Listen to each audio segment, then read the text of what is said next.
Leticia was berating the innocent Haru, telling him not to be reckless as he tried to fight a monster. She insisted that someone like him couldn't possibly handle a monster of that level, so he shouldn't even try to fight it if he didn't know what he was doing. Haru apologized to Leticia, confused as to why he was being scolded for trying to kill the monster. Leticia shot back with a furious expression, saying she didn't want his pathetic apology. If she hadn't come to save him, his head would have been crushed by the monster, just like she'd done to it. The other party members were in awe of Leticia's strength, having dealt with the monster in a single slash. They had expected her to be strong because she was the hero, and her power was on a completely different level. The title of hero was a special one, bestowed upon only a select few. Among them, Leticia was the youngest and most exceptional hero in history, admired not only for her beauty, but also for her boundless kindness, which made her a wonderful person inside and out. Everyone thought that her worrying about someone like Haru could only be something a kind person like her would do. But they realized she hadn't come back since taking Haru to get his wounds treated. They wondered if his injuries were that serious. In reality, it was far worse, as Haru's wounds weren't physical, but were the psychological scars inflicted by Leticia herself. Haru was dealing with her abuse, fully aware that everyone was fooled by her kind facade. He knew no one would believe that her true nature was this terrible, something he had been forced to endure time and time again. She ordered Haru to apologize to her, reminding him that their comrades were waiting, and might come to check on them at any moment if they took any longer. Haru was aware that he was the only one Leticia treated so horribly, even though they were childhood friends. He reflected that it hadn't always been like this. But ever since she was chosen as the hero, her attitude toward him had grown colder and colder. He'd thought she was just blowing off steam. At first, she called him useless and always treated him like an idiot, even though he was always kind to her. She had ordered that his sole purpose in life was to be her shield, and to die in the process for the rest of his life. This hurt him deeply, and this was the moment he realized he couldn't take it anymore. Slowly, Haru got to his feet. She asked him why he was standing up instead of kneeling to apologize to her. Haru was certain he wouldn't endure this torment a moment longer, so, for the first time in his life, he strongly and clearly declared that he refused her order. This left Leticia in complete shock, as she never expected he would dare to resist. He went on, saying he wouldn't do anything she ordered anymore and wouldn't take back his words no matter what happened. At this declaration, Leticia flew into a rage and drew her sword, pressing the tip right against his eye. But Haru stood firm in his decision, not even flinching as she continuously screamed in his face, furious that he had dared to talk back to her. She demanded that he do as she said if he didn't want to be kicked out of the party. However, Haru simply turned his back and walked away. He refused to listen to her anymore, and Leticia called out to him again. This time, he made it clear that he was leaving just as she'd said, by kicking him out of the party for not following her orders. He was doing just that, and told her that from now on she could report the completion of their quest to the guild herself, which used to be his job. She stood there, completely shocked to see him change so much, as he declared that she and the party were no longer his concern. Leticia repeatedly screamed for him to stop, but Haru just kept walking. An intense pain welled up inside him, but he knew he couldn't go on like this any longer. Haru couldn't listen to her anymore. He couldn't endure it anymore. He couldn't be in the party anymore, or rather, he couldn't be with Leticia anymore. He had deliberately messed up while dealing with the monster this time, just to see how Leticia would treat him. He still remembered her words about him being just a shield for her, meant to live to serve and die. He knew the Leticia he once knew would never say such things, and that the girl he used to know was gone. This was his farewell to his old party and his childhood friend, Leticia. Afterward, he went to the Adventurers Guild. The guild receptionist was shocked when Haru announced that he was leaving the party, especially since he had been with Leticia for the past 5 years as adventurers. She couldn't understand the reason behind his decision, and Haru simply replied that he had his own reasons and smiled. He asked if he could leave the paperwork to her, and she understood that she should just do as he asked for now instead of asking more questions. Haru then asked if there were any quests for a solo adventurer like him. He knew he had been kicked out of the party, but he also understood it was inevitable, especially since Leticia had been treating him so harshly for a long time, which had only gotten worse recently. He figured it wouldn't be strange if her true nature was revealed to everyone at some point. Still, he felt a pang of sadness that he was still thinking about Leticia even when he was finally free. Meanwhile, the guild receptionist told him that she couldn't find any quests for solo adventurers, as right now there were only quests for parties. Haru wasn't happy about this and wondered what he should do now, since he didn't even have the money to rent a place to stay. Just then, a cute girl who was getting everyone's attention approached him with a bright smile. She introduced herself as Alice, a solo adventurer. She asked if they could talk, and Haru agreed to listen. She said she was also looking for someone to form a party with, in order to find a good quest for herself. So, she suggested they form a party together. Haru was happy to be asked, but he was really weak and didn't think he'd be of any use to her, which would probably just cause her trouble. Instead, she asked him why he thought that about himself, when he used to be in the hero's party. Haru honestly said that he was just a porter for them, which surprised her. She asked again if that was really the case, and he immediately showed her his adventurer card. The card clearly stated he was only a level 7 mage. Alice said that was good enough for now, and that they should try taking a quest together. She was somewhat direct with him for some reason, leaving Haru confused as to why she accepted him so easily. She took his hand, saying he probably didn't have any money, so they should just give it a try. In the end, they decided to take on a wolf extermination quest, and immediately went into the forest to deal with them. Alice was fearless, even as the wolves charged straight at them, baring their sharp fangs aggressively. She gripped her sword tightly and began to slash at them with her sword techniques. But a wolf attacked her from behind, and just in time, Haru intervened. He was confident that he had protected her, and Alice was happy to realize how reliable he was. After that, she comfortably slashed away at the wolves in front of her, while Haru handled the ones at the rear with his daggers and sword skills. They wiped out all the wolves, and before long, Alice cut down the last one. She let out a sigh of relief after a long fight, saying they had taken down quite a lot of them, which meant they had completed the quest to exterminate the wolves roaming around the city's border region. Haru was happy that he wasn't a burden to Alice, while she had a different opinion. She thought Haru was truly excellent in that last battle. He was very surprised to hear that, as she had just praised him. Alice said that it was a very easy fight, which was only possible thanks to him. The fact that he was so good with a sword despite being a mage, along with his perfectly timed attacks, all made him a true support. She took his hand to thank him for his support, which startled Haru, and he pulled his hand back, saying it was no big deal. She told him he was truly amazing, and that his attacks were clearly those of an expert with years of experience.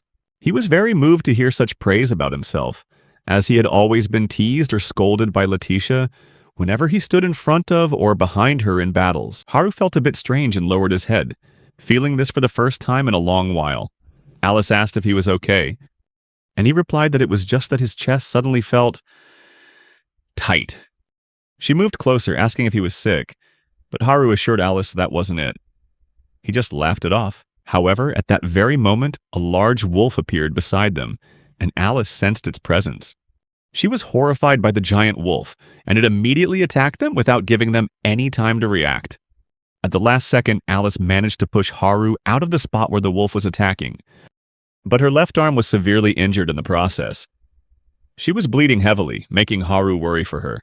She told Haru to run, and he was surprised, asking why she would say such a thing at a time like this. Alice's face had grown a bit pale from the blood loss, and she informed him that this monster, a wolf king, wasn't supposed to be here. She had thought about running away with Haru, but knowing the wolf king would catch up to them, she decided to grab her sword and stand her ground to fight it.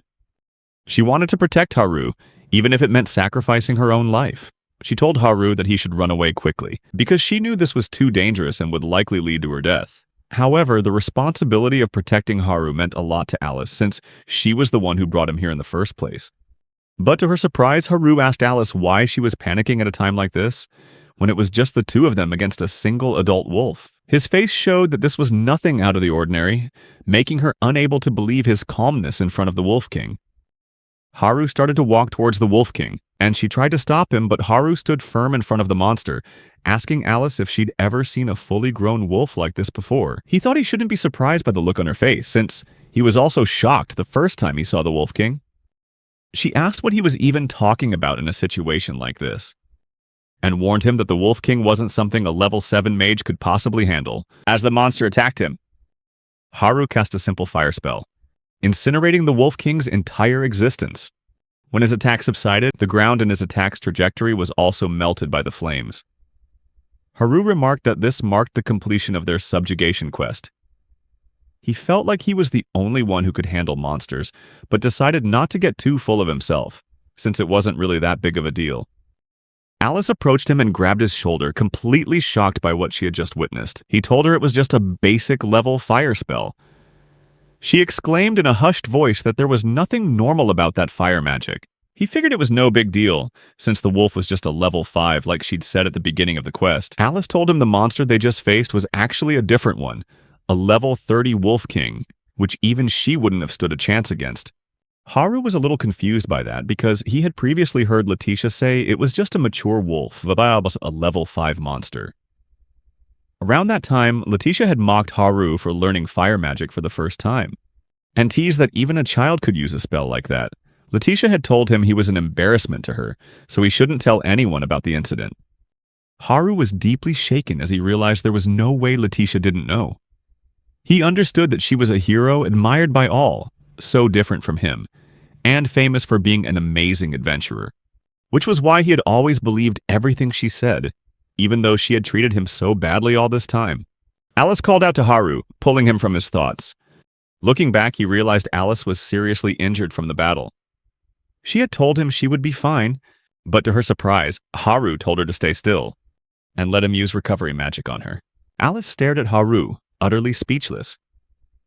When Haru finished healing her, he asked if something was wrong or if she was hurting anywhere else. Alice exclaimed, unable to believe that he could use recovery magic, even though he was just an ordinary mage. She informed him that recovery magic could only be used by adventurers of the priest class, but Haru had never heard that before. He just said that he'd used a basic level spell that any mage could use. Alice realized that Haru's perception was messed up for some reason, and she was stunned by his ignorance. She warned him that there was definitely something wrong with his adventurer card, and demanded to see it again. Haru agreed to let Alice see his adventurer card, insisting it was an official one issued by the guild. However, Alice remained skeptical and asked him when he last updated his card. He replied that it had been 5 years since the card was made, and he hadn't updated it since. She couldn't believe it. 5 years without getting it checked was absolutely insane. Haru thought he must have said something weird again. Alice asked him why he hadn't renewed his card in all those years. She decided they needed to head back to the guild immediately. When they returned to the guild, Alice told the receptionist that Haru's adventurer card needed to be renewed. The guild staffer agreed and told her the renewal fee. Alice immediately offered to pay it herself. Haru told Alice that the renewal fee was expensive, so she didn't have to pay for him. Alice replied that it was no problem for her, and that she wouldn't be able to sleep if they didn't get it checked right now. She couldn't fathom how Haru could be so clueless, thinking that killing a wolf king or using recovery magic was a normal thing to do. She also pointed out that they were getting a reward for the quest anyway, but Haru said she shouldn't spend her share on him. She insisted that she was doing this for her own sake, and told him he was being too stubborn. Alice smiled and said that he'd saved her life back there, so she asked him to please let her return the favor. She felt that this amount of money wasn't nearly enough to repay him, and that from now on, she should do more for him. Haru felt embarrassed hearing those words from a cute girl like her, and lowered his head. Alice teased Haru, asking if he was imagining something weird, and he immediately denied it. The two of them shared a lighthearted conversation, and started laughing together. She burst out laughing at how serious Haru was being, and he laughed along, knowing he could be like that sometimes. This felt a little unfamiliar to him, and he realized that he felt very warm being with Alice. They were having a fun time chatting, and Haru was savoring the moment. He wondered how many years it had been since he'd felt so at peace in his life. Then he suddenly remembered something and asked her if renewing his card was really that important, since the fee was really expensive. Alice told him that it was extremely important, as it's an adventurer's identity, and not knowing how strong you are could cause trouble for you later on. Alice couldn't believe he had gone all these years without renewing his card. Haru recalled that in the past, Leticia herself had told him that renewing his adventurer's card was pointless for someone like him, and would be a waste of money. She had mocked him for coming so far without knowing his place, and always looked at him with disdain. Haru felt he couldn't tell Alice that, so he just said that he only did odd jobs. So getting an evaluation wasn't that important to him. Alice was troubled by his lack of such basic knowledge, that an adventurer should renew their card every 6 months.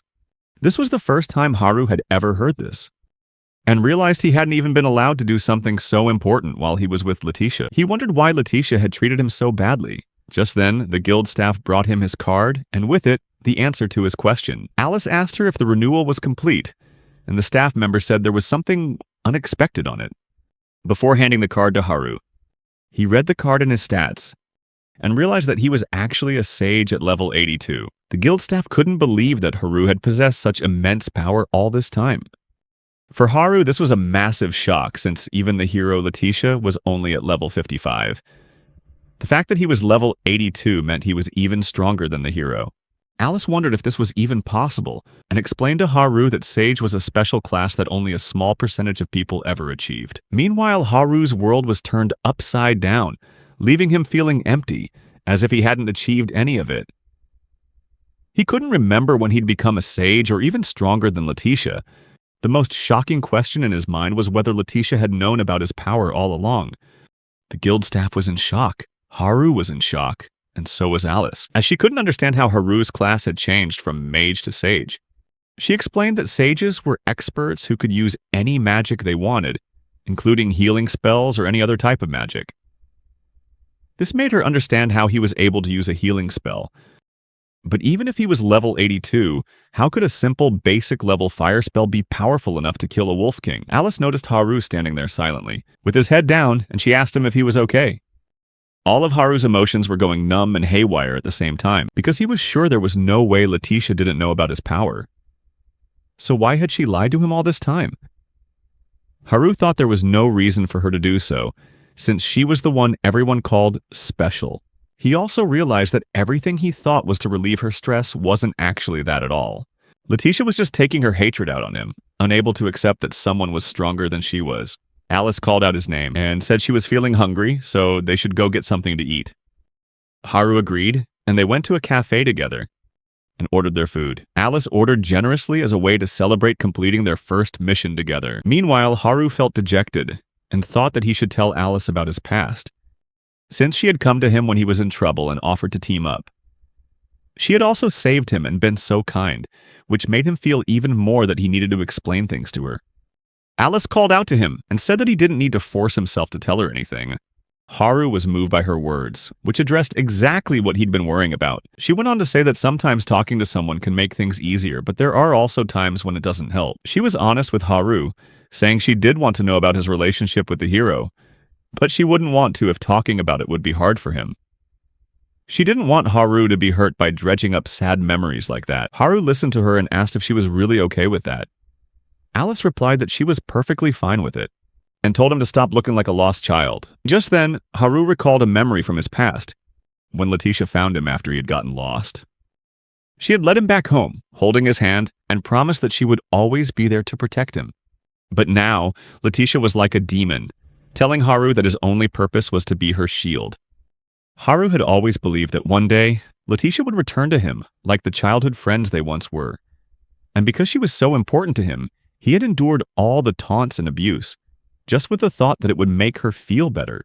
Haru wanted to believe Leticia treated him that way because she was worried about him, but perhaps he was the only one who felt that way. He cried out all the mental anguish he had gone through over the years, and Alice held his hand the entire time he wept. Afterwards, they had dinner and went for a walk. Alice remarked that the dinner was wonderful, and Haru agreed with her, but then apologized for crying in a place like that.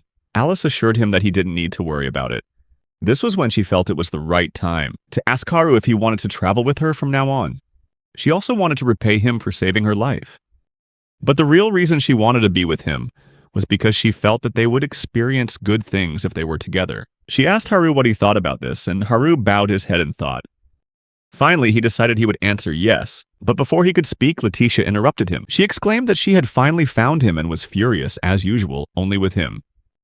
Leticia said that he was truly a burden, causing her trouble by running away from the party. She ordered him to hurry back to them if he had calmed down. Haru couldn't believe this, and he began to feel a heavy weight just from having to face her. He just sighed, releasing all his pain instead of worrying about it. Leticia got angry at his indifferent attitude, and Haru reminded her that he was supposed to be kicked out of the party anyway. Instead of letting him leave, Leticia shouted that there was no way he could survive without her, and told him to stop complaining and come back. The next thing she said was another bitter blow. She screamed at him to go back to their master instead of being disobedient, even though he was just a talentless nobody. Haru asked Leticia if it was really okay for her to say such things. Leticia quickly retorted that she didn't care about his opinion. Haru reminded her that she was screaming and saying vulgar things to him in a public place where everyone was watching. Leticia suddenly panicked when she realized it, and people began to whisper to each other, recognizing Leticia, the hero who was rumored to be kind, but she was nothing like what people said. Leticia knew she would be in trouble if this continued, so she leaned in close and whispered in Haru's ear to come to the south gate. Then she left, and Haru was shocked to realize that he had actually said all those things to Leticia. But during that entire time, Leticia hadn't even noticed Alice's presence. Alice asked Haru if the person they had just met was really the Sword Princess Leticia. She couldn't believe that was the hero he was always with. Haru honestly replied to Alice that everything she'd heard about the hero was true, and added that the attitude they had just witnessed was Leticia's true nature. Alice suddenly realized just how much he must have suffered. Then Haru said it was time for them to find an inn, since it was getting late.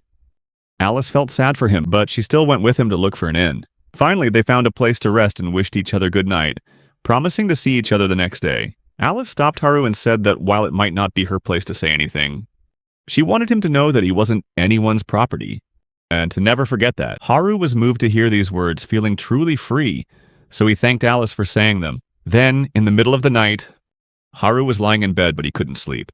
He felt a little restless, so he got up and went outside. As he left the inn, Alice seemed to have guessed that he was leaving to meet Leticia. She was worried for him as Haru went to the south gate and confronted Leticia. She yelled at him for being late, and demanded to know who he thought he was to make her wait so long. She asked how he could take the matter of her waiting so lightly, and accused him, saying that biting the hand that feeds you wasn't a good look for a servant like him. She called him many other awful things as well. Haru called out Leticia's name, surprising her. He told her that he had always considered her his precious childhood friend, which was why he had always endured all the insults she threw at him. Leticia was shocked to hear him talk back like this, and he made it clear that he didn't remember ever becoming her servant. Haru asked Leticia why she had become this way, but to his surprise, Leticia gave him a cold look and snapped that she couldn't believe he thought they were equals. She said she wouldn't let him get away with defying her. Leticia angrily grabbed Haru by the collar, making it clear that she would not let him leave her, because she believed that only she could save him. Haru didn't understand what she meant by saving him. Leticia's eyes glared at him as if she wanted to kill him, like a demon, with the full intent of controlling him. He remembered the face of his childhood friend Leticia, and then the face of Alice, who had told him that he wasn't anyone's property. Alice's words opened his eyes and gave him the courage to stand up to Leticia, and he brushed her hand off him. Haru pushed Leticia away and told her clearly that this was his goodbye forever.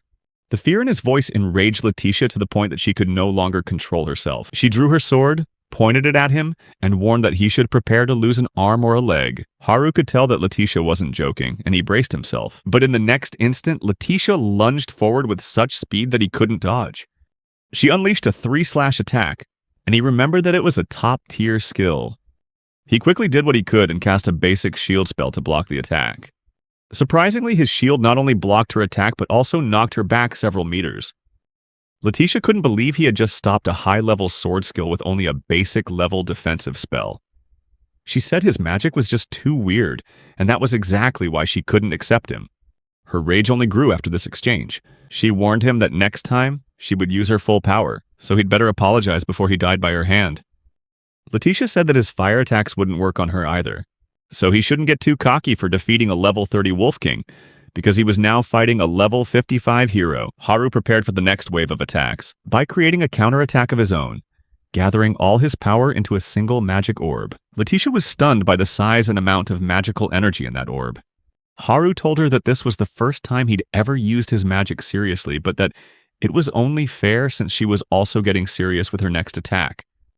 Leticia felt that she might actually die from his attack, and tried to convince him to stop. She accused him of holding back all this time, as she felt goosebumps from what was about to happen to her. Haru didn't care what she said, and he fired his most powerful magic attack at Leticia, causing a massive explosion in the area. When his attack ended, Haru realized he might have gone a little overboard.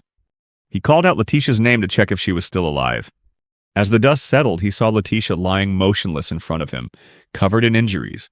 He couldn't believe he had actually beaten her, but Leticia insisted she hadn't lost, refusing to accept it. She went on, saying that a failure like him could never defeat her. Haru wasn't sure how to respond to her, as she once again called him one of her possessions. He asked her why she would say something like that, despite the fact that he had just defeated her. Haru admitted that if she couldn't even be fair with him after he had defeated her, then he would have nothing more to say to her. Haru felt a deep sadness, for he had lost an important childhood friend, a companion he'd spent 5 years adventuring with, the Leticia he once knew, who had wanted to become a hero alongside him, for whom being together meant more than any title. But now, none of that mattered anymore. He thanked her for everything up until now and said his goodbyes, as he left Leticia lying on the ground. Leticia couldn't help but call out after Haru, telling him he couldn't just leave her. She insisted that if she wasn't there to protect him, he would die. She had this image of him as a weakling in her mind, incapable of doing anything on his own. Or perhaps she was just being toxically possessive. In this moment, she was still lying on the ground, defeated by the very same Haru she had belittled. After that, Haru went to Alice and gave her an official answer, that he would love to form a party with her. Alice was overjoyed to hear that and decided they should register at the guild after breakfast. She said she thought she might get rejected. Haru asked her why she thought that, and she replied that it was just her own misunderstanding. Now, they needed to figure out their next plan. She asked Haru if there was anything he wanted to do, and hearing this made him feel so relieved because up until now, it had always been Leticia forcing her decisions on him.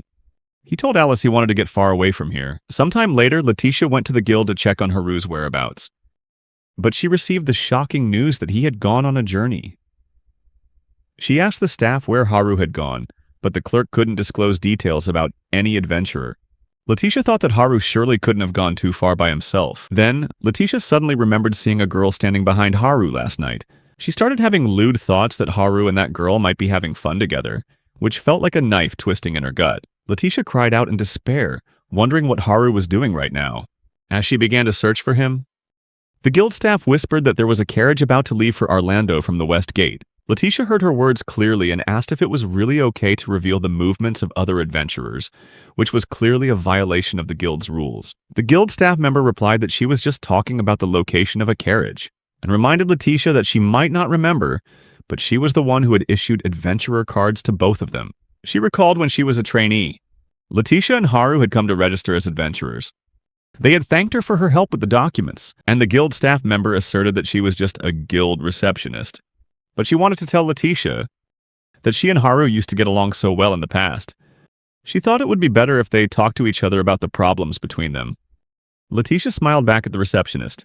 After leaving the guild, she remembered that everyone around her helped her because she was the hero. So, as she had told herself before, the one who was wrong all along was actually Haru, and she wouldn't let him get away with it, an expression like a demon on her face. Meanwhile, Haru and Alice were on their journey in a carriage. Alice was enjoying the pleasant weather. Haru asked Alice about the city of Arlando, and she said she had never seen it before, but Arlando was famous for being a fortified city where the Lord's daughter was a Saintess candidate. Haru didn't know what a Saintess was, and she explained that a Saintess is a character class only for those who have received a message from an oracle. She said that they can use all kinds of healing magic, and if at maximum power, they can even resurrect the dead. Haru was amazed by the power of a Saintess. Alice was happy and proud of herself for cutting his hair. Like a professional, she said that the hairstyle really suited him, and was much better than his previous one. She asked if he had ever had a haircut, and Haru replied that he used to think he was ugly and not easy on the eyes. He asserted that he wasn't complaining about her haircutting skills. Alice then eagerly handed Haru a mirror and asked if he had ever looked in one. He realized that she could be scary sometimes. Then Alice asked who had told him he was ugly. He told her about the times Leticia had called him unsightly, saying he should grow his hair long to hide his ugly face. Alice couldn't believe Leticia would say such a thing, and couldn't understand why he would accept it. Haru told her that Leticia was an incredibly talented adventurer, even if she was a bit warped now. He had always believed she was right since they were children. Alice couldn't stand hearing him talk about Leticia anymore, so she exclaimed Haru's name in disbelief. Alice told Haru that he should have more confidence in himself, that he was stronger than he thought. This was the first time Haru had ever heard that, and he asked her if he was strong just because he was a level 82 sage. Alice said that wasn't what she meant, and reminded him of the moment he had saved her life. She said he could have abandoned her and run away. but he didn't, which meant it was much more important to have a strong heart. Haru felt good hearing these words, and she again said that he was really strong and cool. He just replied that he helped her, because he thought the monster was only a level 5 monster. Alice called him stubborn for not believing in himself even now. Suddenly, a loud noise erupted from somewhere around them. Haru and Alice quickly checked outside to see if it was a monster attack, and they discovered smoke rising in one area. At that location, the butler, 9, was protecting Lady Ange. 9 asked Ange to stay back, as she was fighting some monsters with fire magic attacks. They thought they had defeated the monsters with that attack, but the opponents were actually death ants, which have a high resistance to magic attacks. 9 told Ange to run with the guards while she distracted them. She refused to leave 9, but the other guards pulled her away, saying that 9 was only level 33, and she was the only one among them who could fight against those death ants. Ange cried, not wanting to leave 9 alone because the death ants were actually level 45 monsters. The death ants attacked 9, and she managed to dodge them by using her twin ray magic. But to her surprise, the attack didn't even leave a scratch on the ants' bodies. The death ants counterattacked, and Ange couldn't bear to see 9 get hurt like that. So she ran to 9's side while crying and told her to pull herself together. 9 said that she couldn't stay here, and just then, a death ant appeared behind Ange. They were in trouble, and she prayed for salvation. Right at that moment, a fire magic attack hit the death ant, saving them both in the process. They never expected to be saved this way, making 9 wonder if that last fire attack was high-level magic. Then, Ange saw Haru running over, asking if she was okay. 9 scolded Haru for being a bit reckless with his previous attack, as it could have hurt Ange. Ange asked Haru if he was the one who used magic to save her, and he admitted he was. He offered to heal her right now. When he saw she had a cross-shaped necklace, Haru felt drawn to her. She immediately asked who he was, and then 9 stepped between them. After Haru healed their wounds, Ange apologized for having spoken to him so informally. Afterward, she sincerely thanked him for saving them and asked if she could know their names. Haru introduced himself and Alice while Ange continued to stare at him without blinking. Haru felt nervous about it and asked Alice if he was being stared at because of his pained expression. Alice told Haru that wasn't it, and then 9 asked Ange to stop staring and introduce everyone. Ange apologized for not introducing herself, and formally introduced herself as Ange Autumn, daughter of Lord Arlando and a Saintess in training. 9 was her personal attendant. Haru was excited to meet the one chosen by the Oracle, as Alice had mentioned, which confused Ange to see that he knew about her. He complimented her on being an amazing Saintess, specializing in recovery, but she humbly denied it, saying she still had much to learn. 9 was still looking at Haru, and he noticed it too, until 9 became certain that they were adventurers. She asked if they were in a hurry. Haru replied that they weren't. At that moment, 9 asked if he would accept a request to accompany Ange on her pilgrimage. Ange was surprised to see 9 make such a proposal, and Haru asked what a pilgrimage was. 9 explained that a pilgrimage is a journey to become a true Saintess. Haru asked Alice what they should do now, and Alice said that their carriage had probably already left, so they should listen to 9's request. 9 was grateful for their help and explained that there were many heroes' tombs scattered in different locations, and Ange needed to visit all of them to pray. However, the difficult part was that the heroes' tombs were all in remote areas. For instance, the next place they were heading to was the summit of the Crest Mountains. Haru wondered why there would be a tomb in a place like that. Alice explained that heroes were the ones who sealed demons to save the world, so their tombs were built on sacred mountains and worshipped from there. Haru was reminded of Leticia upon hearing the mention of heroes, and he felt sad again having to think about her.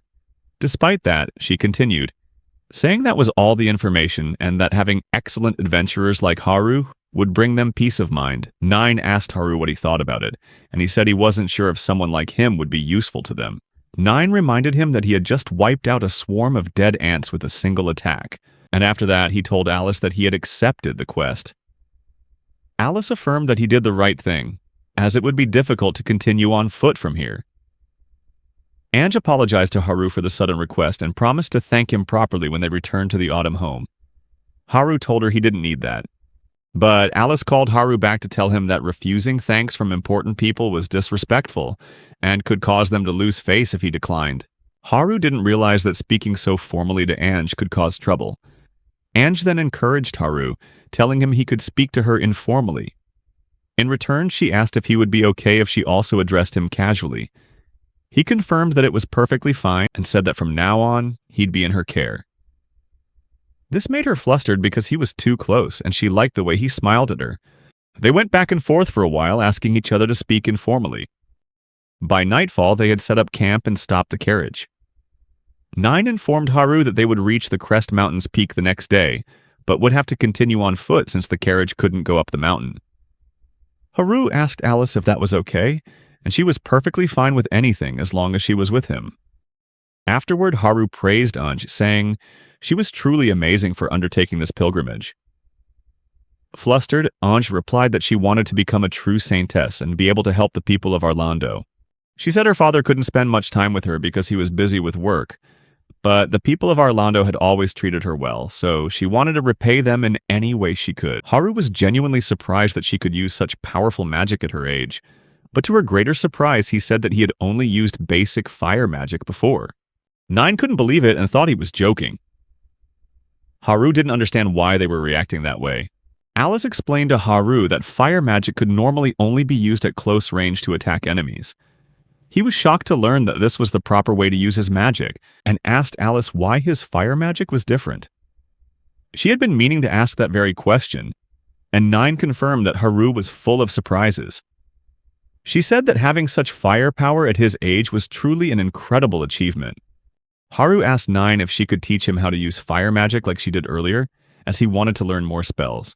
Currently, he only knew 3 basic spells: recovery, defense, and fire magic.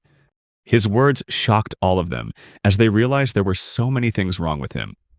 Alice exclaimed, asking how he managed to travel for 5 years as an adventurer, knowing only 3 basic spells. Alice said that Haru should have been able to learn 1 or 2 more spells in that time. Haru replied that he had been teaching himself magic, but Leticia had come and taken his spellbook, saying that learning magic was pointless for a handyman like him, so he should just chop firewood. That was why Haru was only able to learn basic level spells. Alice felt great sympathy for him and asked if she could give him a hug.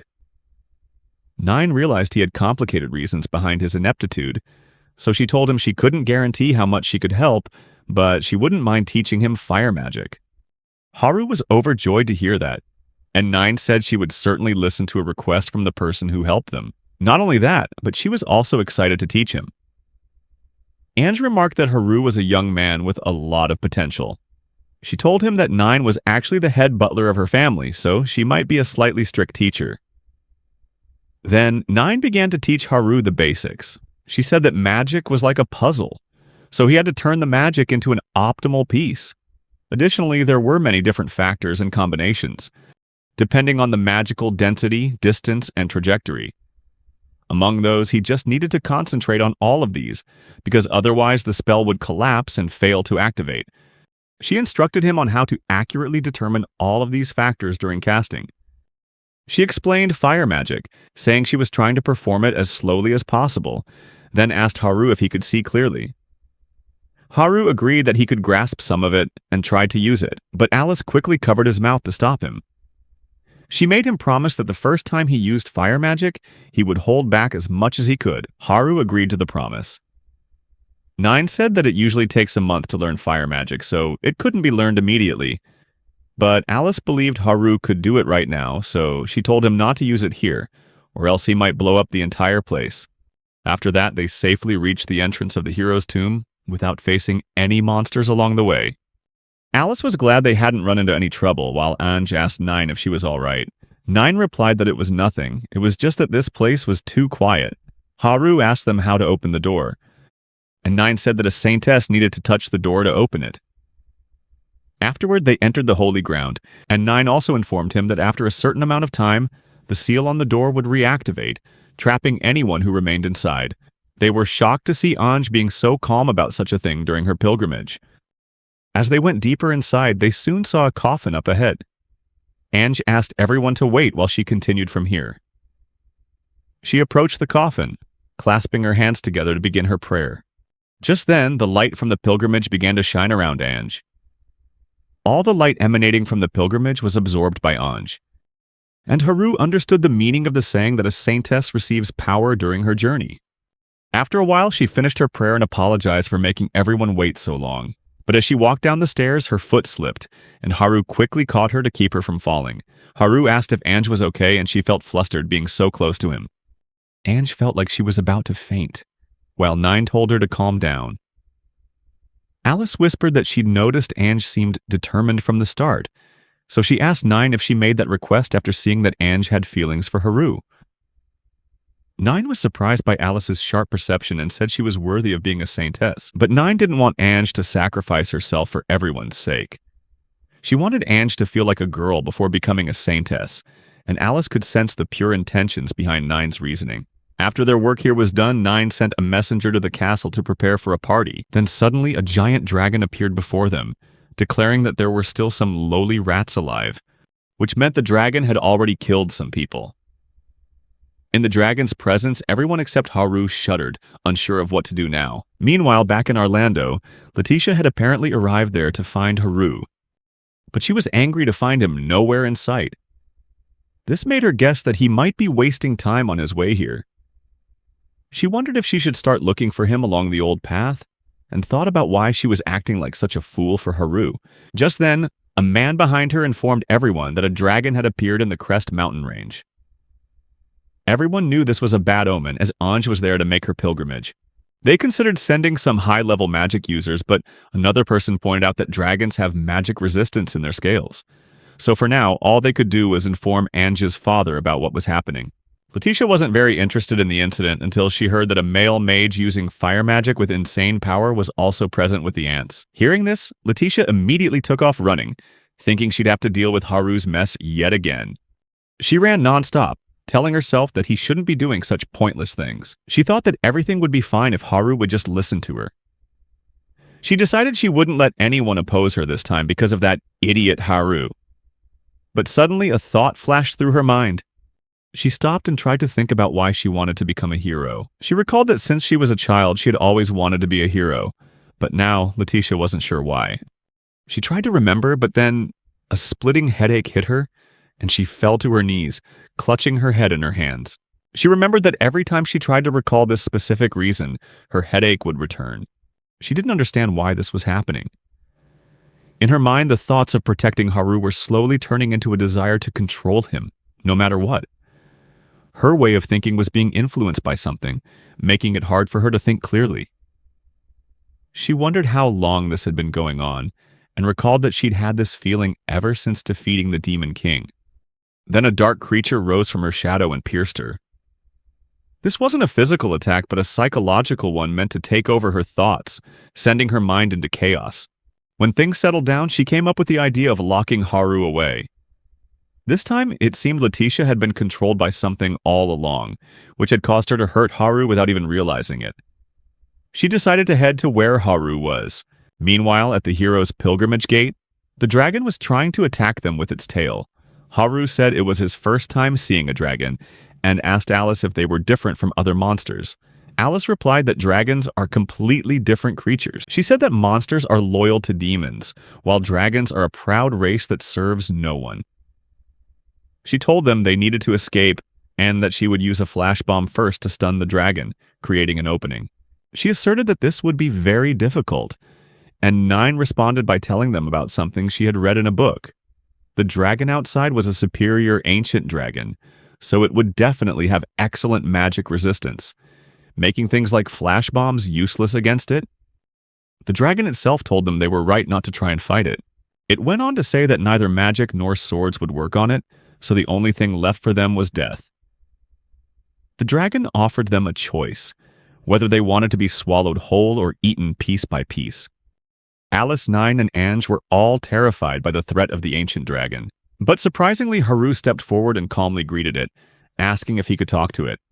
Alice cried out at what he was doing, but he continued to speak to the dragon, saying that if it could use human language, he'd like to try talking. He apologized if this area was its territory and they had entered without permission. But he told the dragon they had business related to the hero's tomb and would leave right after, so they could just forget this whole incident. Surprisingly, the dragon listened to Haru carefully and started to laugh. It found it interesting that Haru spoke so calmly to it, as if they were equals. This was the first time it had met a human like Haru. The dragon then moved closer and realized Haru was a mage.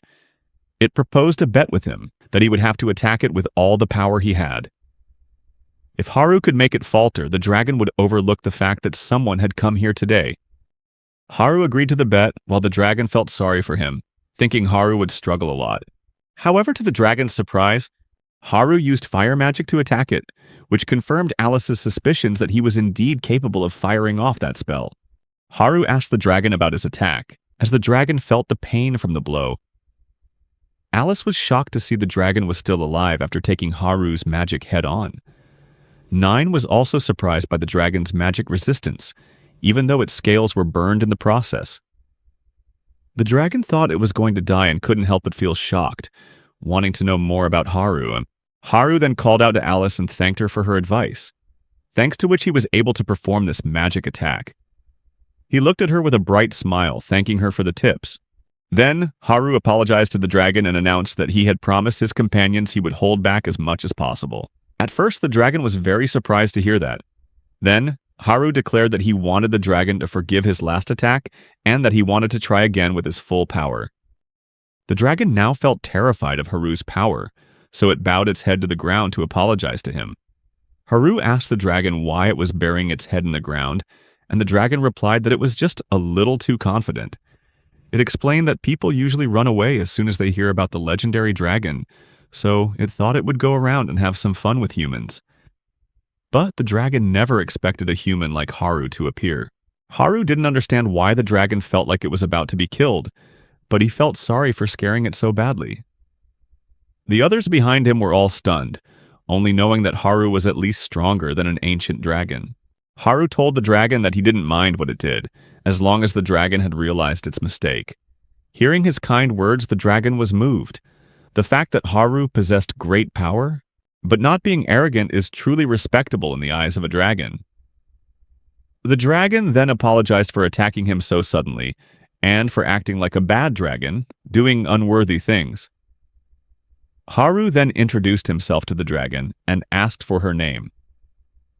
The dragon revealed that her name was Sana, and declared that she wanted to become Haru's disciple.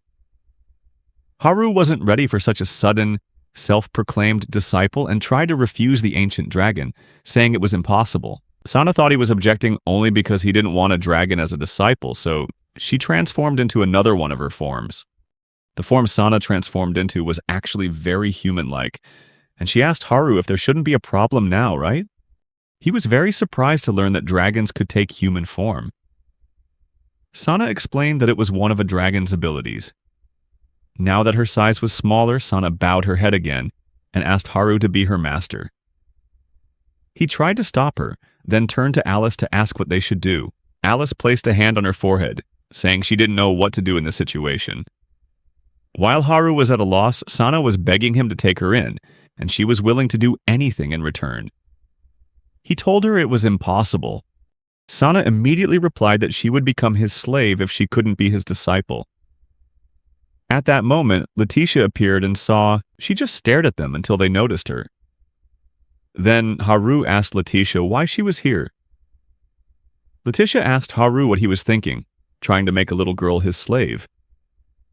He realized that Leticia wasn't entirely wrong, except she didn't know the reality of the situation. He explained that it was just a misunderstanding, but Leticia didn't want to hear any of it, and even brought up his change in hairstyle. Sana asked Haru who Leticia was, but he couldn't give a straight answer. Then he remembered something and asked Leticia why she was following him when they had already settled things with a duel. She exclaimed that she wouldn't count that match and called it invalid. Seeing the situation getting worse, Alice decided to do something and called Sana over, then whispered something in her ear. Sana giggled and then said out loud that Leticia was actually in love with her master, making both of them angry. Sana declared that Leticia seemed to like him so much that she bullied him, even though she was called a hero. She was a human after all, so Haru told Leticia that it wasn't good to push her feelings onto others. When he looked over at Sana, who was also trying to become his student, he made the comparison and realized this really wasn't okay. A hero's stats are all boosted, so you can't judge their strength by level alone. He figured the only reason he won before was probably because Leticia had let her guard down. If she were actually serious, she could easily blow away the entire mountain they were on. So he assumed that what Sana just said was enough to make her furious. But when he turned to stop Sana, he saw that Leticia's face was bright red. Haru was confused by this and asked her what she had actually said. Meanwhile, Ange asked Nine if they were a tsundere. Sana was by her master's side, and Leticia seemed to be getting along with Sana. Seeing that this could happen, they felt a little worried. As for Haru, after thinking that Leticia was in love with him, he didn't feel happy. Instead, he just had a blank, cold expression, wondering what love really was. He called out to Leticia, and when she turned to look, he told her there was something inside the cave behind them. The others observed Haru acting a bit cold as he led Leticia to believe that if she cleared the area first, she would keep him from getting any rewards from the quests. She ran into the cave, and Ange mentioned that it was about time for the doors to close, and slowly they sealed up, trapping Leticia inside. Alice asked Haru if that was okay, and he replied that it would be fine, since Leticia could probably get out on her own after a few days. Alice noted that Haru had never been like this before, while Sana noticed that her master's expression was extremely cold, so it was best not to make him angry. Alice realized that Sana would definitely be staying, since she didn't leave even after seeing Haru like that. By evening, Ange thanked everyone for a long day and announced they were going to bed, and that there were enough blankets for everyone to ensure no one caught a cold sleeping on the floor. Alice noticed Haru wasn't there, and after searching, she found him sitting alone. She went over to him and told him to let her know whenever he wanted to go somewhere alone, because they were companions. Haru said his head was a mess right now, and then asked Alice that if someone tells them they love them, do they have to accept that person's love in some form? Alice didn't expect him to be thinking about something like that. After a moment of thought, she told him that wasn't the only way in situations like this. The most important thing was his own feelings. Haru remembered how he felt about Leticia in the early days, when he never thought about leaving her. But before he knew it, she had become a completely different person. Now that he was completely over those feelings and had left Leticia, it was ridiculous for her to be following him like this. He didn't know what he wanted to do. Alice understood his situation and said she would always be his ally. But in this one matter, she couldn't help him, because she had a secret motive.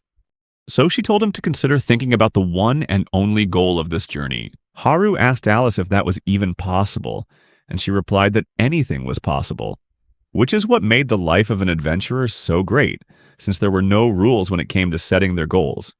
He felt that there was no need to answer right away, and then, out of curiosity, he asked Alice why she became an adventurer. She was a little surprised since she'd never been asked that before.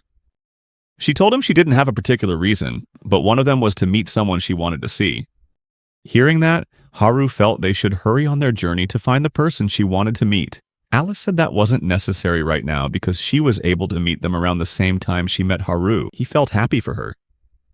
Meanwhile, she quickly stood up and ran back, reminding him to be careful not to catch a cold from the wind. He thanked her for her concern, and after she left, he wondered who this person Alice wanted to meet was. Alice realized it was a huge risk saying things like that to Haru because he was the person she had been looking for a long time. She remembered her past when she first met Haru 10 years ago. Back then, Alice was a cheerful little girl who had just moved to the town where Haru lived. Her parents asked if she was feeling okay, and little Alice enjoyed looking out the window, loving the beauty of the village. Then, she saw her parents helping move things into the new house. Her father told her to go play outside for a bit, and Alice asked her mother for permission. Her mom told her not to go too far and to be back before it was time for her medicine. Afterward, little Alice walked around the village, looking at the river and the trees, enjoying nature, thinking how pleasant the air was. It was the first time she'd been able to walk on her own 2 feet for so long without feeling any pain. She thought that her illness might have been cured in this village. Suddenly, a boy fell out of the tree she was sitting under. The boy was none other than Haru. He asked if she was the new kid who had just moved to town. Alice introduced herself to him, and he did the same. He held out his hand to her, asking if she wanted to play. She still remembered that day clearly because it was the first time she and Haru had met. The young boy, Haru, asked her if she was there for treatment, and she told him it was because the city was too dusty and made her sickness worse. He asked if she could play games like tag. Seeing no other option, he suggested they take a slow walk around the village, hoping Alice would get better soon so they could play tag together. The little girl smiled at his encouraging words. They walked a lot that day. But because of that, Alice came down with a fever the next day. Because her body was frail, Alice could only go for a walk once a week. She wondered if the friends she had made would start to hate her, and because she didn't want that to happen, she desperately wanted to get better quickly so she could play with Haru.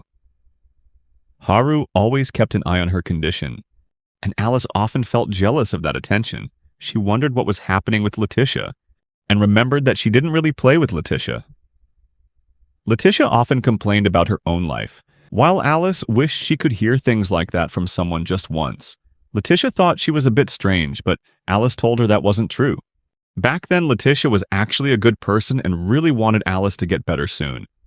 After that, they played together, and all of it made Alice happier because she could play with Leticia as well as with Haru. Alice remembered those moments as the happiest time of her life, and it was the positive influence from both of them that helped her recover from her illness.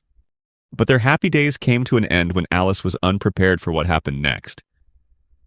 She started coughing up blood, and soon her hands and the ground where she stood were stained red with it. Haru came to her rescue, and Alice still remembered it was the day of the festival, a day she was so excited for because Haru had invited her. But then she suffered a terrible attack, the likes of which she hadn't experienced since meeting him. Fortunately, some adults were there to help her, and she narrowly escaped death. However, seeing her covered in blood was a horrifying sight for Haru. At that moment, everything came crashing down for her. From that day on, Haru blamed himself, thinking he was the reason her condition had worsened. He was severely traumatized and cried almost every day. He even threw up his food, which made him so weak that his life was in danger. By the time Alice found out about his condition, 2 weeks had passed since the day she collapsed. She asked her parents why they hadn't told her, feeling like she had to go and apologize to Haru immediately to make it clear that none of it was his fault. Her parents told her that Haru wasn't in that state anymore, but if she saw him, there was no guarantee what might happen to him. This meant Alice couldn't see Haru anymore. So she asked her parents about the magic they had been studying to treat her illness until now. They agreed that they had learned a great deal, so Alice asked if they could use some kind of magic to erase all memories of a specific person from someone's mind.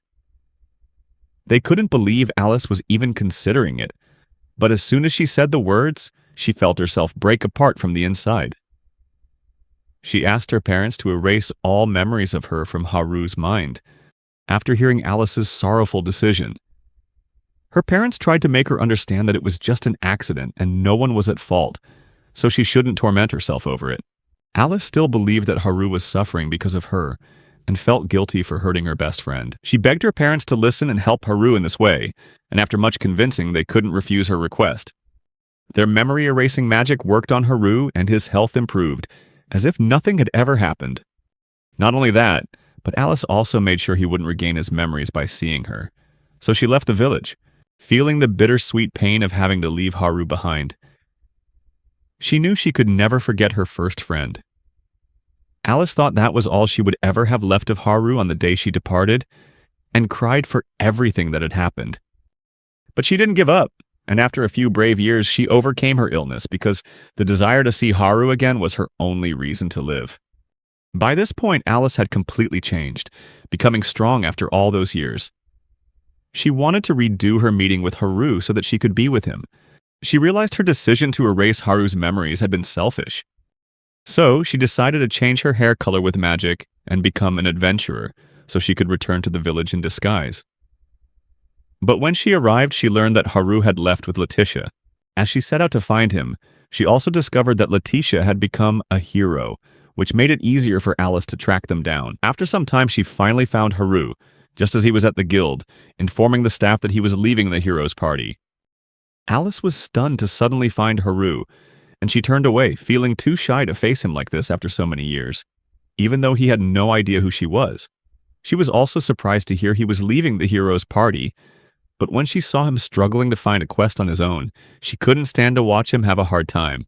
She just hoped that Haru wouldn't remember her, so she decided to approach him as a complete stranger. She called out to Haru and introduced herself, asking if they could talk for a moment.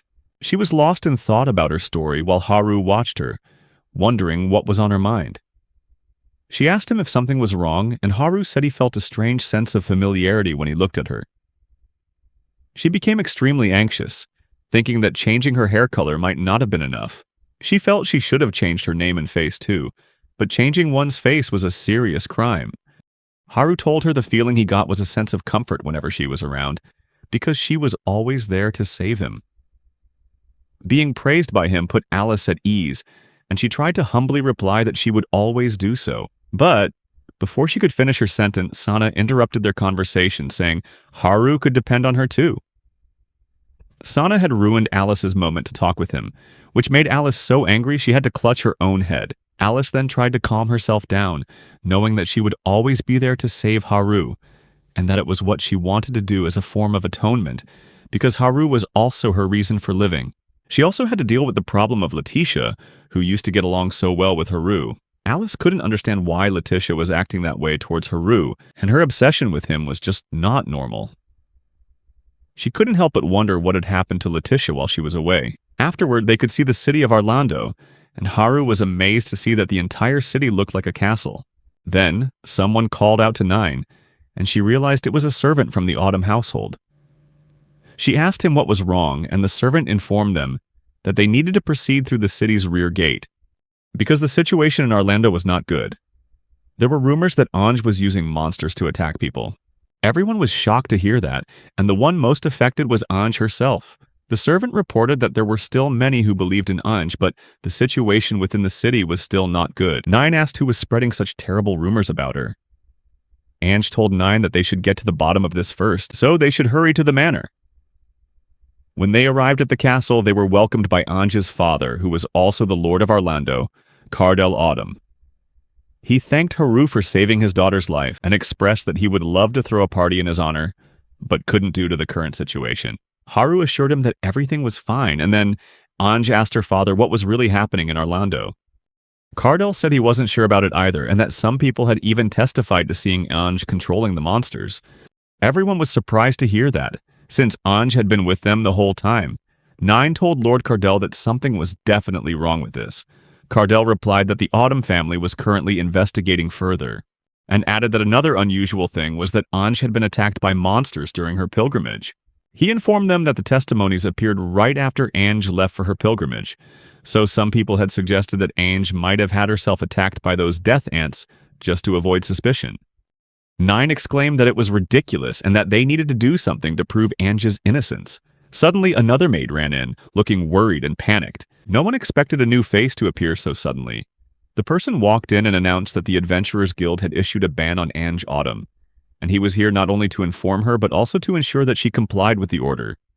He instructed Anj that she needed to follow the guild's decision, whether she was Lord Cardell's daughter or a Saintess. Nine wasted no time and drew her knives to deal with the suspicious man who had just appeared, seemingly targeting Anj. Haru and Alice were both shocked to see Nine was willing to go so far as to defy the guild's decision. But surprisingly, the man, Jian, caught her knives with just his fingers, showing that he was a seasoned adventurer, not just some random rookie.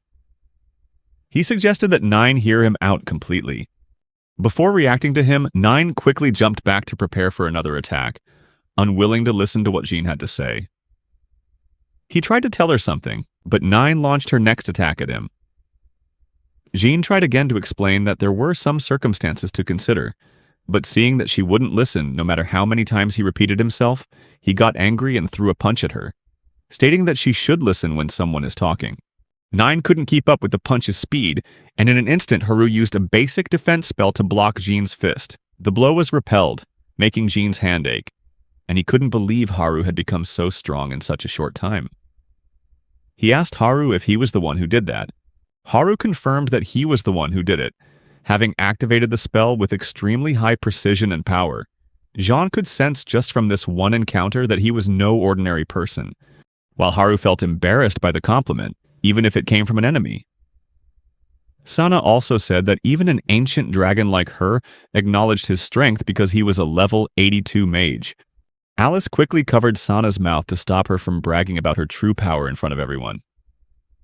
Sana got annoyed that Alice interfered and they started arguing with each other. Meanwhile, Jean looked at the situation, tired of not being listened to. He asked Haru if he would hear him out. Jean introduced himself as just an ordinary wandering adventurer of no importance. Jean announced that he was officially here just to observe the Saintess's trial, and to prove that she wasn't doing anything that fit the rumors.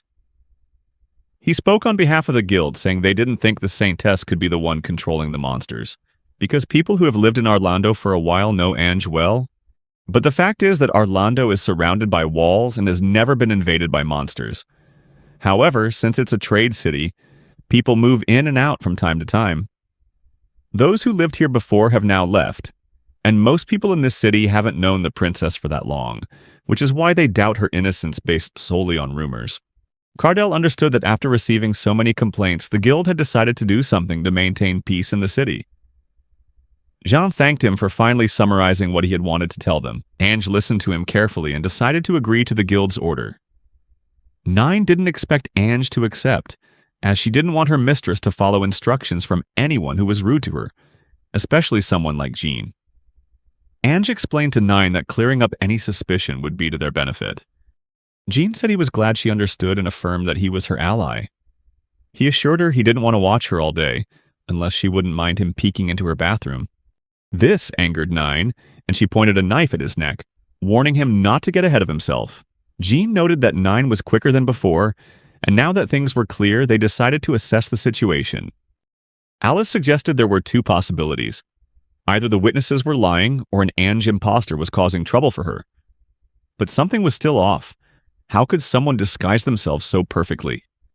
Alice said there were indeed ways to change one's hair color, but the magic to copy someone else's face was a crime. Haru was amazed to hear that such magic existed. Ange praised Alice for her vast knowledge. Alice replied that she didn't know much and that they should now think about what these criminals' goal was. She asked Ange if she had any ideas, but Ange couldn't think of what could be behind this. Suddenly, a maid ran in with shocking news for Lord Cardell, that some monsters had infiltrated the city of Arlando. Haru quickly asked the maid for the monster's location to take care of them, and Cardell thanked him for his help. The others wanted to go with him as well. Haru asked Ange and Nine to stay here while they handled the situation. He started cleaning up the city by incinerating the monsters with a basic fire spell. Sana was always impressed with her master's power. It was truly on another level. He asked her if it looked strange.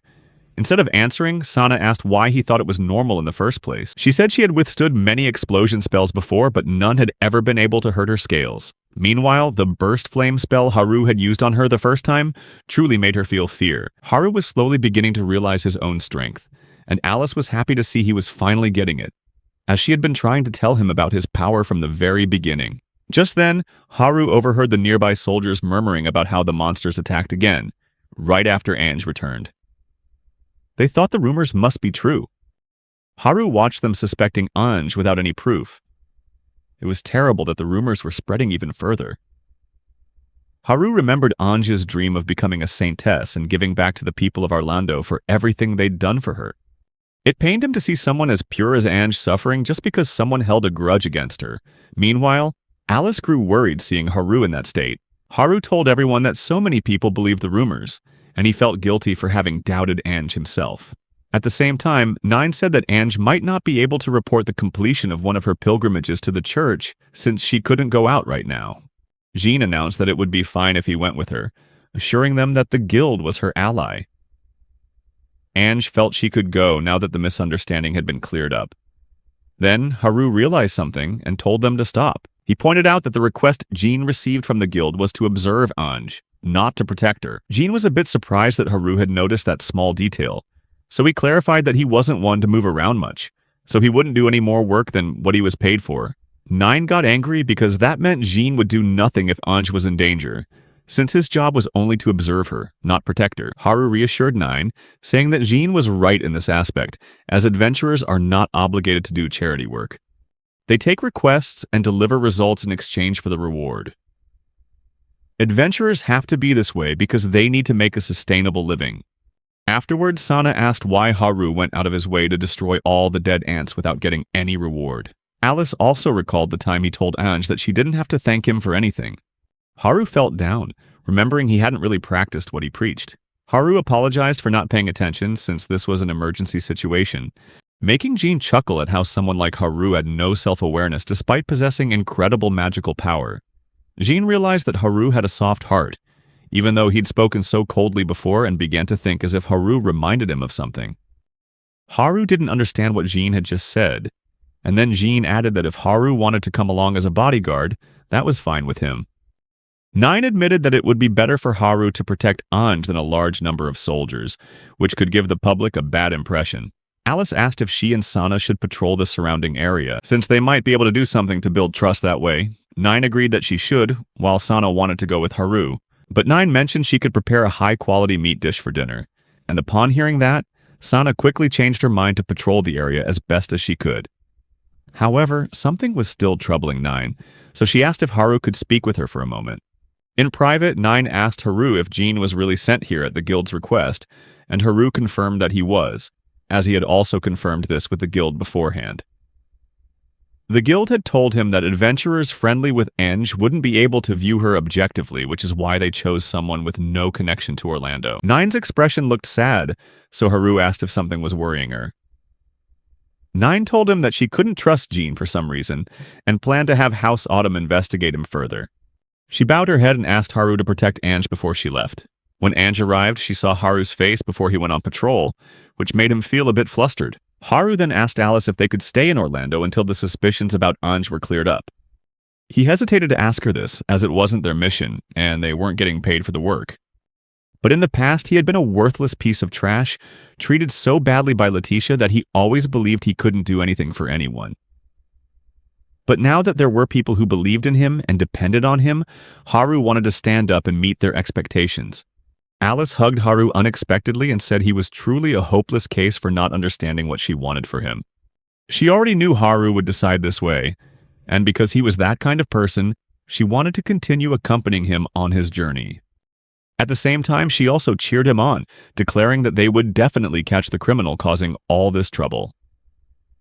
Haru was happy to hear those words from her, and they planned to carry out their strategy.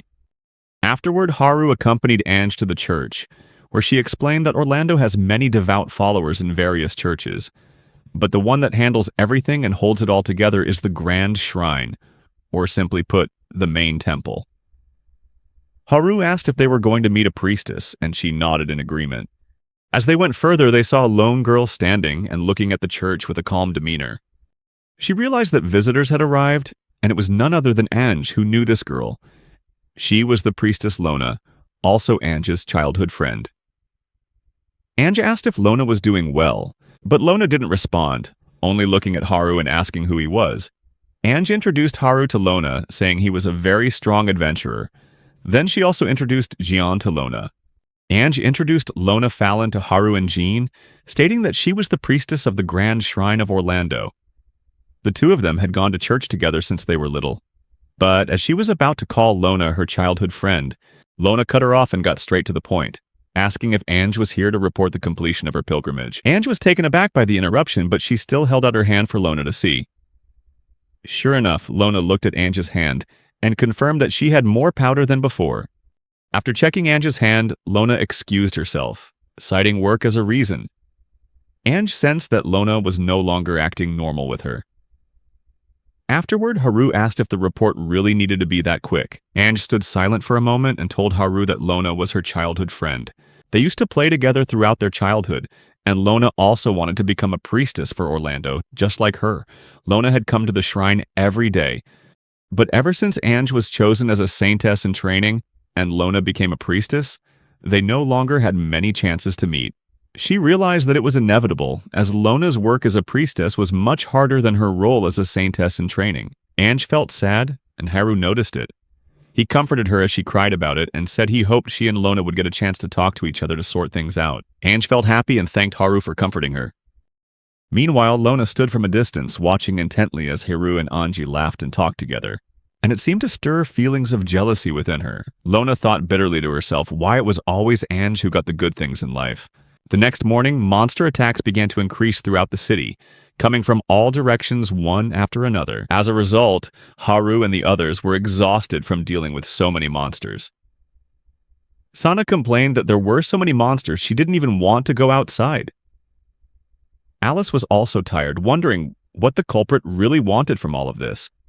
At that moment, Nine knocked on the door and informed them that she had just received a report about the recent series of attacks aimed at them. Nine confirmed that Alice's guess was correct. There was an impostor disguised as Ange.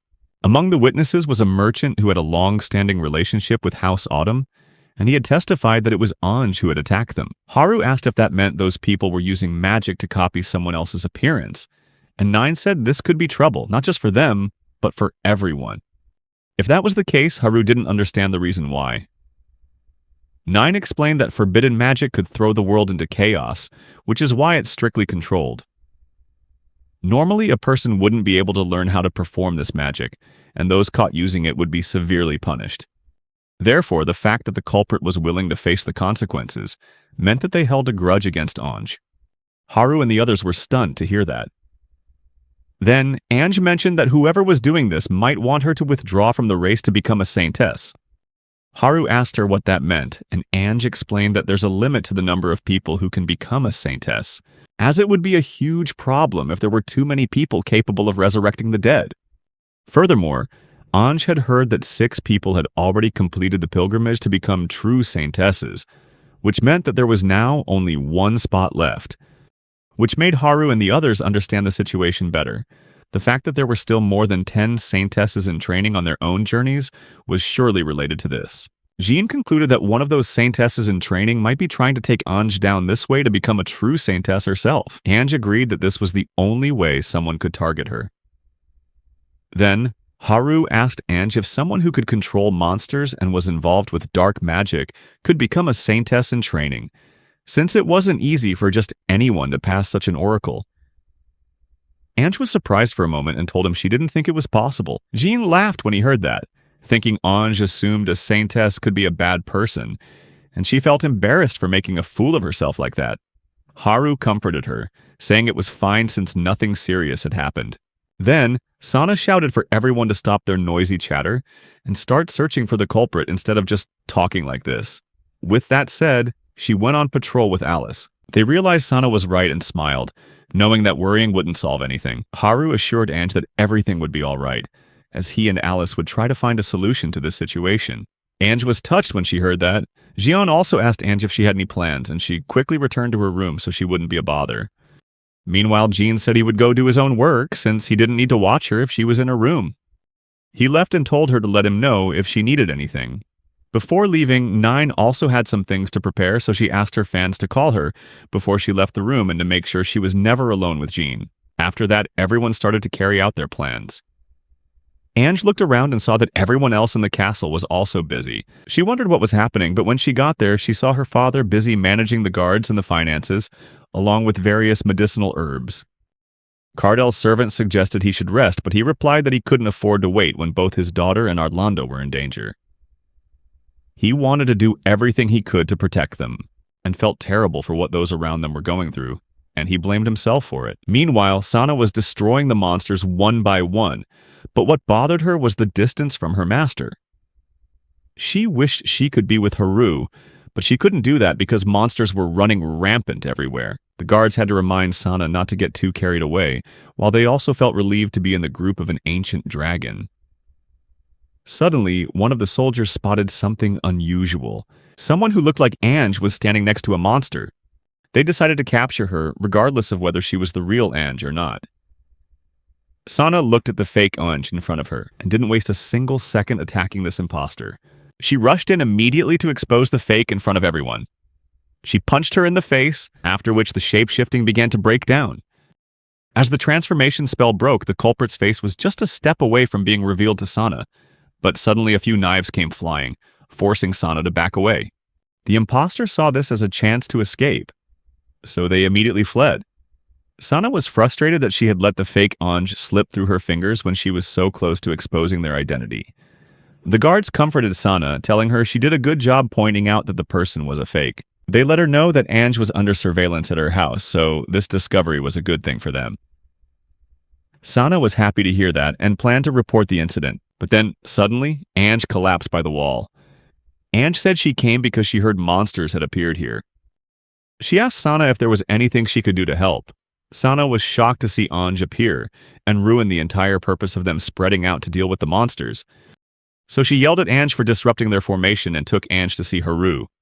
Haru was annoyed to see Anj out like this, as the real Anj's appearance where the monsters were had caused chaos around town.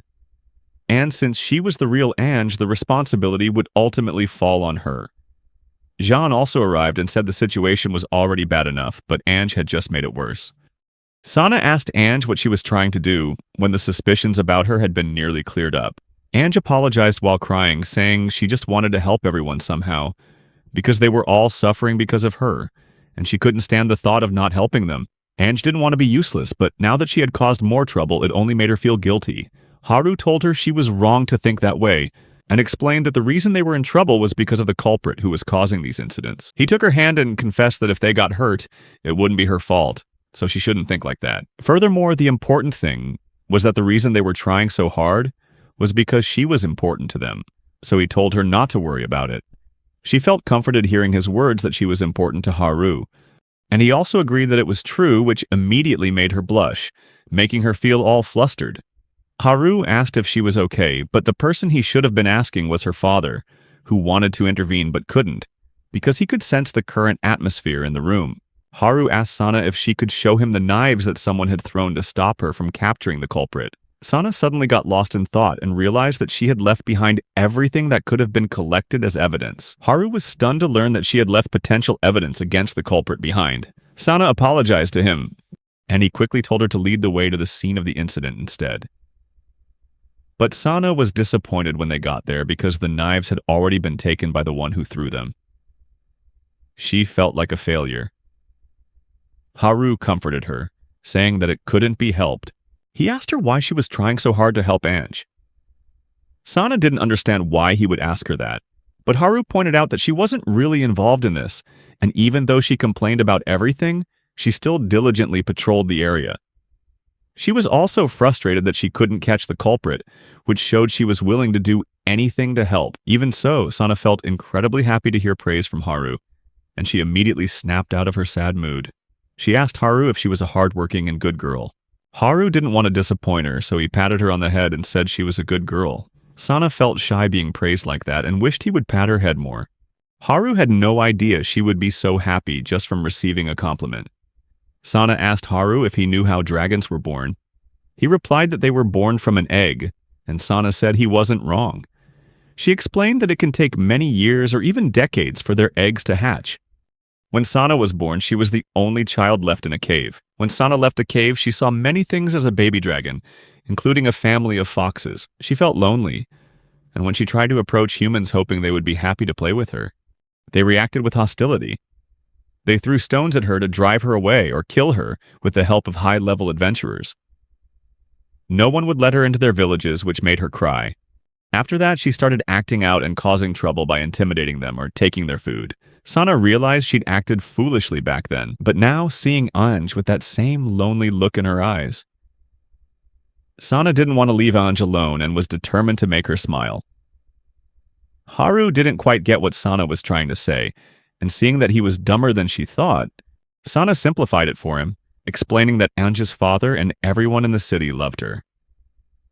She knew Anj was lucky to have all that, but now that it was all being taken away, Sana couldn't forgive the culprit who was hurting Anj.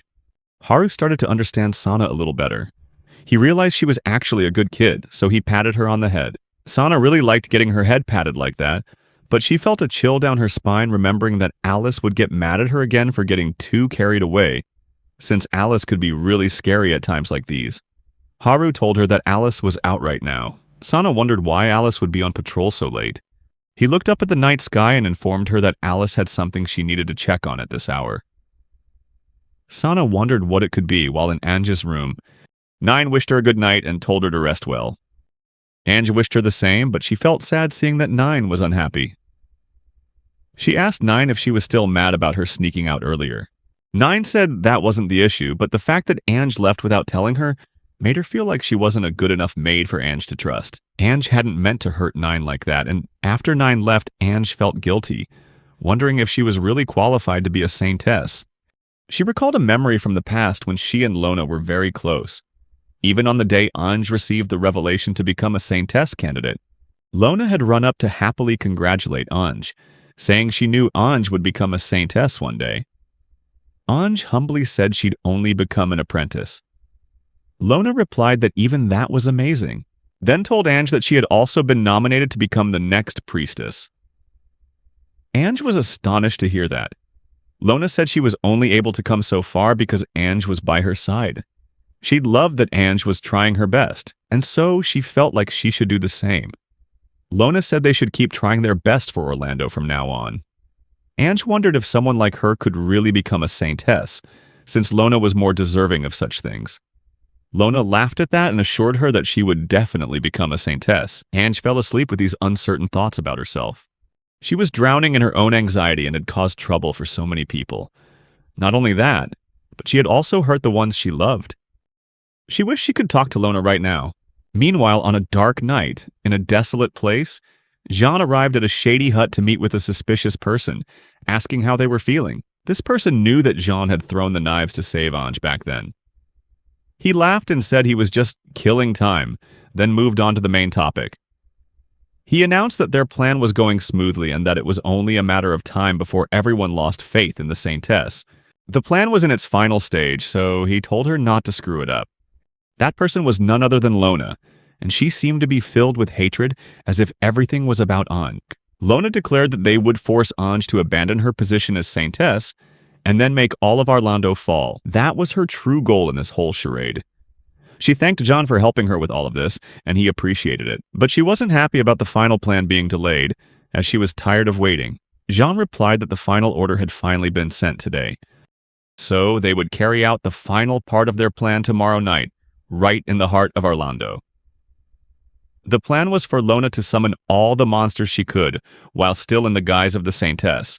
He told her that was all she needed to do. She then asked if that was really okay, since many people had already realized there was an impostor on the loose. Jean said that was actually good for them, because it would be more effective in bringing down the city, because those who believe Anj is the culprit will think that anyone who still trusts her is a fool. Meanwhile, those who trust Anj will see anyone who doesn't as a traitor, and this will lead to even more chaos. The suspicion between the two sides will continue to escalate, and eventually all that doubt and frustration will build up and explode. They won't even need the monsters to attack to get the people of Arlando to fight each other. Jean asked Lona how she felt about that plan, as it promised the destruction of Arlando they so desired. He asserted that it would surely happen, as he believed all humans are greedy and only care about themselves. However, he had a different opinion of that mage kid, referring to Haru. Getting back to the plan, he confirmed with her that it would be carried out tomorrow night, and a huge revelation took place.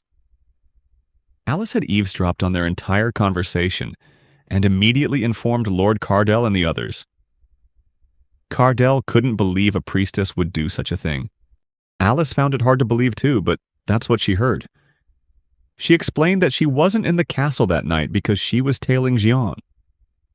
When asked how she came to suspect Jean, Alice said it was just a woman's intuition at first, but then she realized it was Haru who had noticed something unusual about Jean. Haru recounted the time he and Anj went to report to the church. He noticed that Lona only asked about his identity, even though Jean was also right there. Not only that, but Haru noticed Jean acted as if it was the first time they had met, making him suspect they might have already known each other but were trying to hide it. He also noticed that Jean wasn't bothered when Anj snuck out unsupervised, seeming completely unconcerned about it, even though failing to watch over Anj resulted in him not getting his quest reward. So Haru and Alice decided to tail Jean, but since Jean seemed wary of Haru, Alice decided to take over for him. Then, Nine reported the results of her investigation into Jean, telling everyone that while Jean claimed to be just a wandering adventurer, he was actually a mercenary specializing in underground activities. The jobs he'd taken on included conspiracy, torture, and assassination, among other unspeakable things. He probably had some scheme to get chosen as Anj's supervisor, which is why he tried to sneak into the Adventurers Guild. Sana spoke up, saying they should just capture Jean and force him to spill everything. But Anj was devastated to learn that it was Lona who had been hurting her all this time, making her wonder if all of Lona's encouragement, support, and smiles had just been a facade.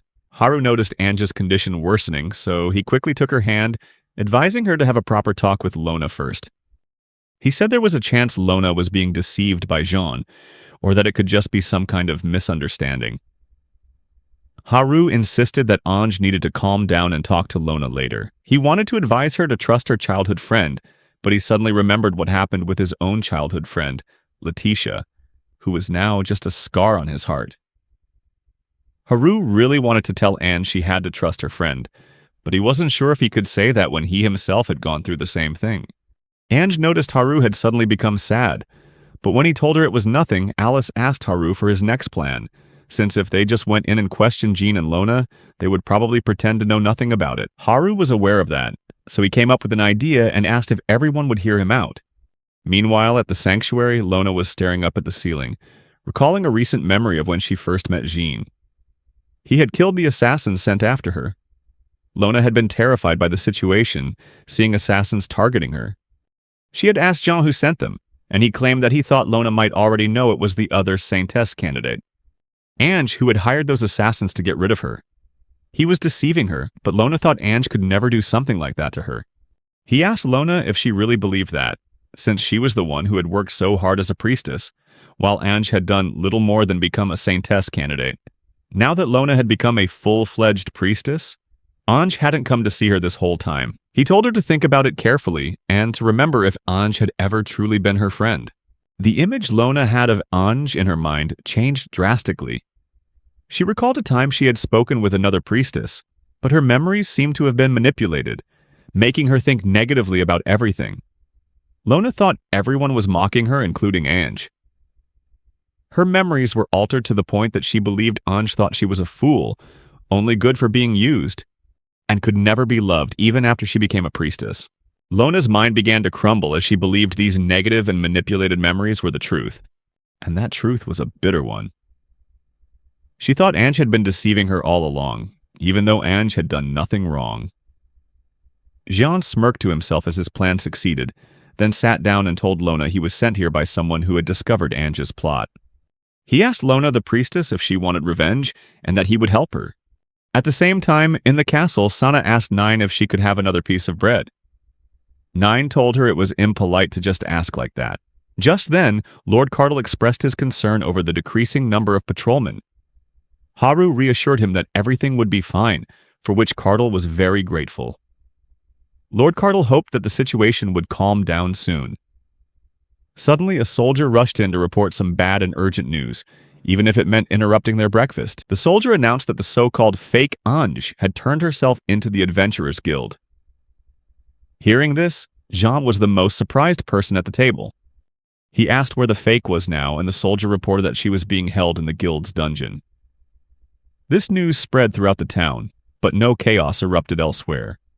Very quickly, the news that the fake Anj had turned herself in reached Lona. She was shocked to hear it and immediately went to their hideout to meet Jean.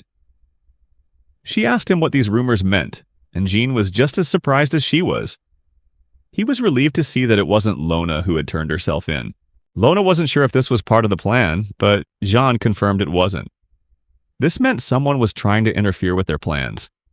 He wanted to get this sorted out quickly, so Jean decided to sneak into the Adventurers Guild dungeon to eliminate this imposter. Lona said she would go too, but Jean told her not to. However, Lona's expression suddenly turned frightening. She wanted to deal with the person standing in her way, especially at this critical point in the plan. Jean noticed that Lona might be consumed by hatred, or perhaps it was the suggestion magic that had messed with her memory. He figured it would be fine, so they headed to the prison together where the fake Anj was being held. Jean asked the prisoner what she was trying to do, saying that depending on her answer, they might let her go. Meanwhile, Lona coldly asked why she was standing in her way. She asked if the person was on Anj's side, because if so, she would kill them for interfering with her plans. Lona gripped the cell bar so tightly that the veins on her hands bulged as she screamed, asking why they were being silent.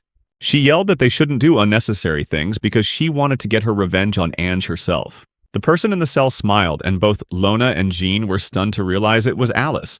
She smugly declared that she would take what they just said as a confession. Just as Jean and Lona realized they'd been discovered, they were suddenly surrounded from behind by Haru and the others.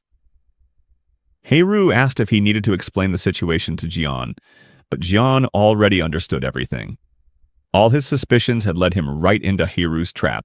Haru said he felt a little guilty for tricking Jin, but Jean using such dirty methods to try and frame Ange was unforgivable. Ange was there as well, and Haru said he wouldn't arrest Jean and Lona, but would take them to the guild, thinking Lona and Ange might not have had a chance to talk. Ange asked Lona why she was doing all this, reminding her that their goal was to work together for Arlando. But Lona screamed at them to be quiet, declaring that nothing had changed and that everything was always about Ange. She hated it all, and now Haru and the others were witnessing Lona's breakdown. Lona wanted everything to just disappear and wished for Arlando to be destroyed. She screamed and unleashed a massive amount of magic, which unexpectedly summoned a monster. Haru shielded Ange in case something bad happened, and then a dark monster appeared from the summoning. The monster had 4 horns on its head and was enormous, making Haru wonder what it was. The monster was incredibly powerful. It grabbed Lona in one hand and brought the roof crashing down on top of them. Haru told Ange to get behind him. While the monster carried Lona away from them, Ange tried to stop it, but she could do nothing but watch as the monster flew away. Alice said they had to go after Lona, but first, Sana decided to capture Jean. She pulled out the daggers he had used before, and she recognized him as the one who had stopped her. Before she could tell him that it wouldn't work on her, Jean quickly threw a bomb at her. Alice warned Sana to get back, but Jean threw a dagger at the bomb, causing it to explode in Sana's face.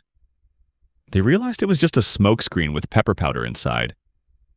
Haru ran to see if Sana was all right, and he said that Jean had escaped, so they needed to hurry. But as soon as he stepped outside, he saw countless monsters rampaging through the town and attacking people. Alice quickly rushed off to protect everyone from the monsters, while Sana asked the soldiers what had happened. They replied that after the dark monster appeared, all the other monsters had just materialized out of thin air. Arlando is now swarming with monsters, so they have to split up to deal with them from all directions. Alice decides to handle the north sector, while Sana chooses the west. Haru decides to head south, but Alice and Sana stop him first to ask if he plans on using magic in the city. They remind him that he can't use magic, not even fire magic, because it would destroy the city. Haru asked about his sword, saying he only used it for self-defense when he was forbidden from using fire magic. Now that there are no more restrictions, he intends to use magic as he pleases. Alice exclaims that he should just use his sword, and thinking about the sword makes Haru wonder what it would be like to use magic that doesn't spread out. Since he needs a small range with maximum power, he gets a rough idea of what to do. Alice and Sana are confused about what Haru is thinking. Then Haru suddenly starts concentrating his magic into a single point. Alice cries out in fear, telling him he can't do that in the city. Haru recalls Sana's magic training from before. He focuses intensely on his magic and forms a shape in his mind. He thinks about all the elements, the density, and the shape of the magic needed to maintain it.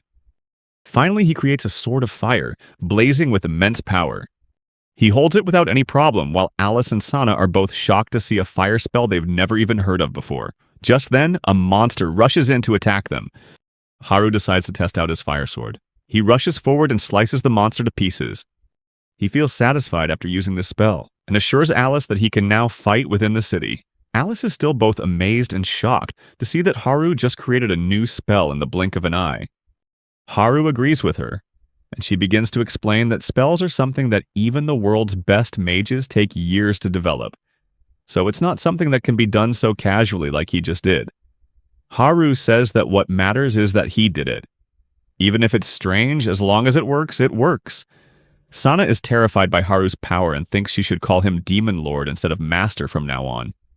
Haru insists this isn't the time to talk about that. Then, Ange calls Haru and says she's heading to the Central District, where the Grand Cathedral is, because she heard the black monster flew towards the cathedral. She guesses that Lona will surely be there. Haru tries to tell her it's dangerous, but Ange wants to be helpful for once. Besides, she wants to stop Lona because they were childhood friends. She calls out to Nine, saying she won't leave her behind anymore, so she asks if Nine wants to come with her. Nine is surprised by Ange's character development and happily agrees to go along.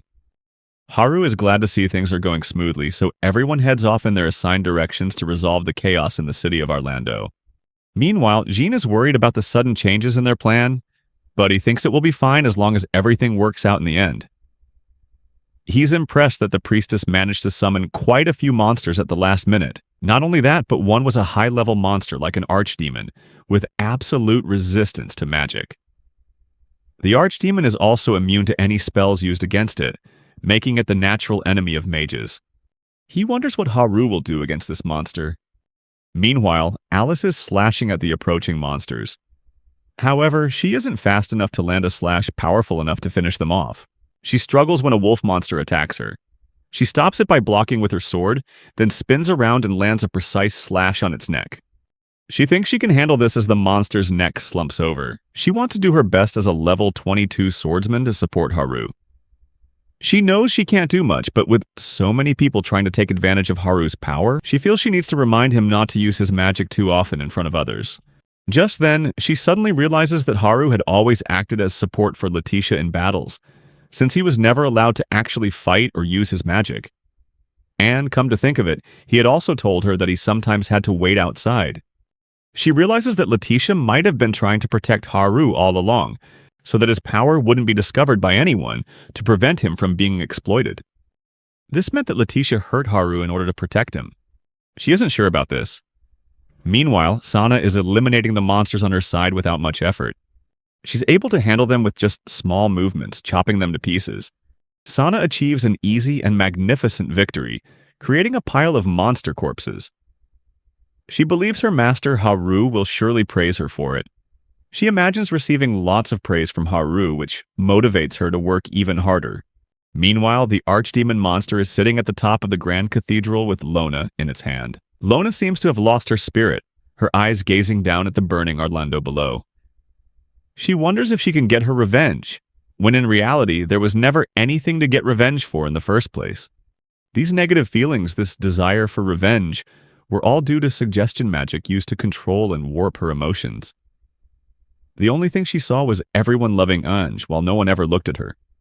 She wonders why things turned out this way, as she remembers a time when she was struggling with her studies at the church, which made her worry that she might be kicked out if she failed. And as she was wondering what she could do, she saw Anj for the first time, who was just lying on the ground with animals around her.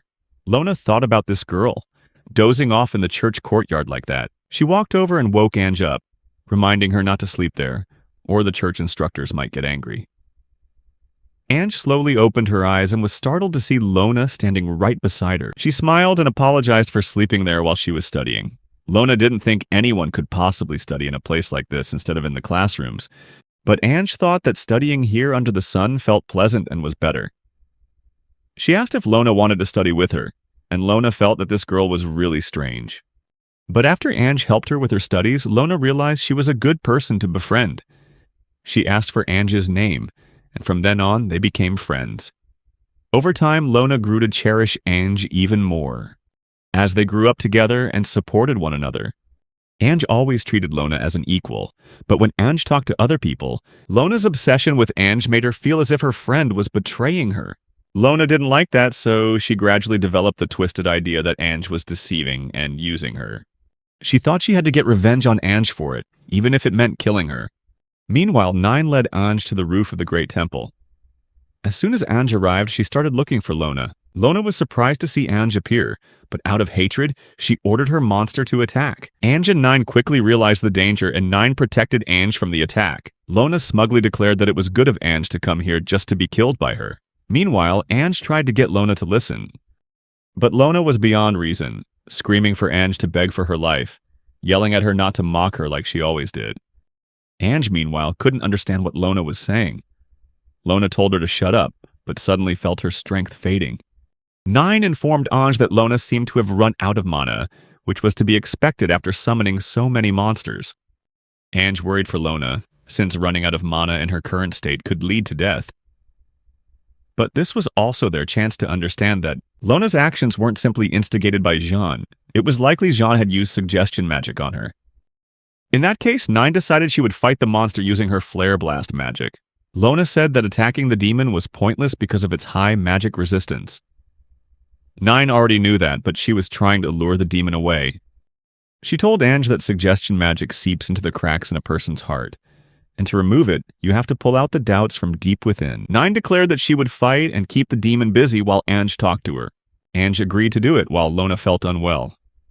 She didn't want any sound around her, so she told them to be quiet. Instead of rambling, she had the demon attack them again.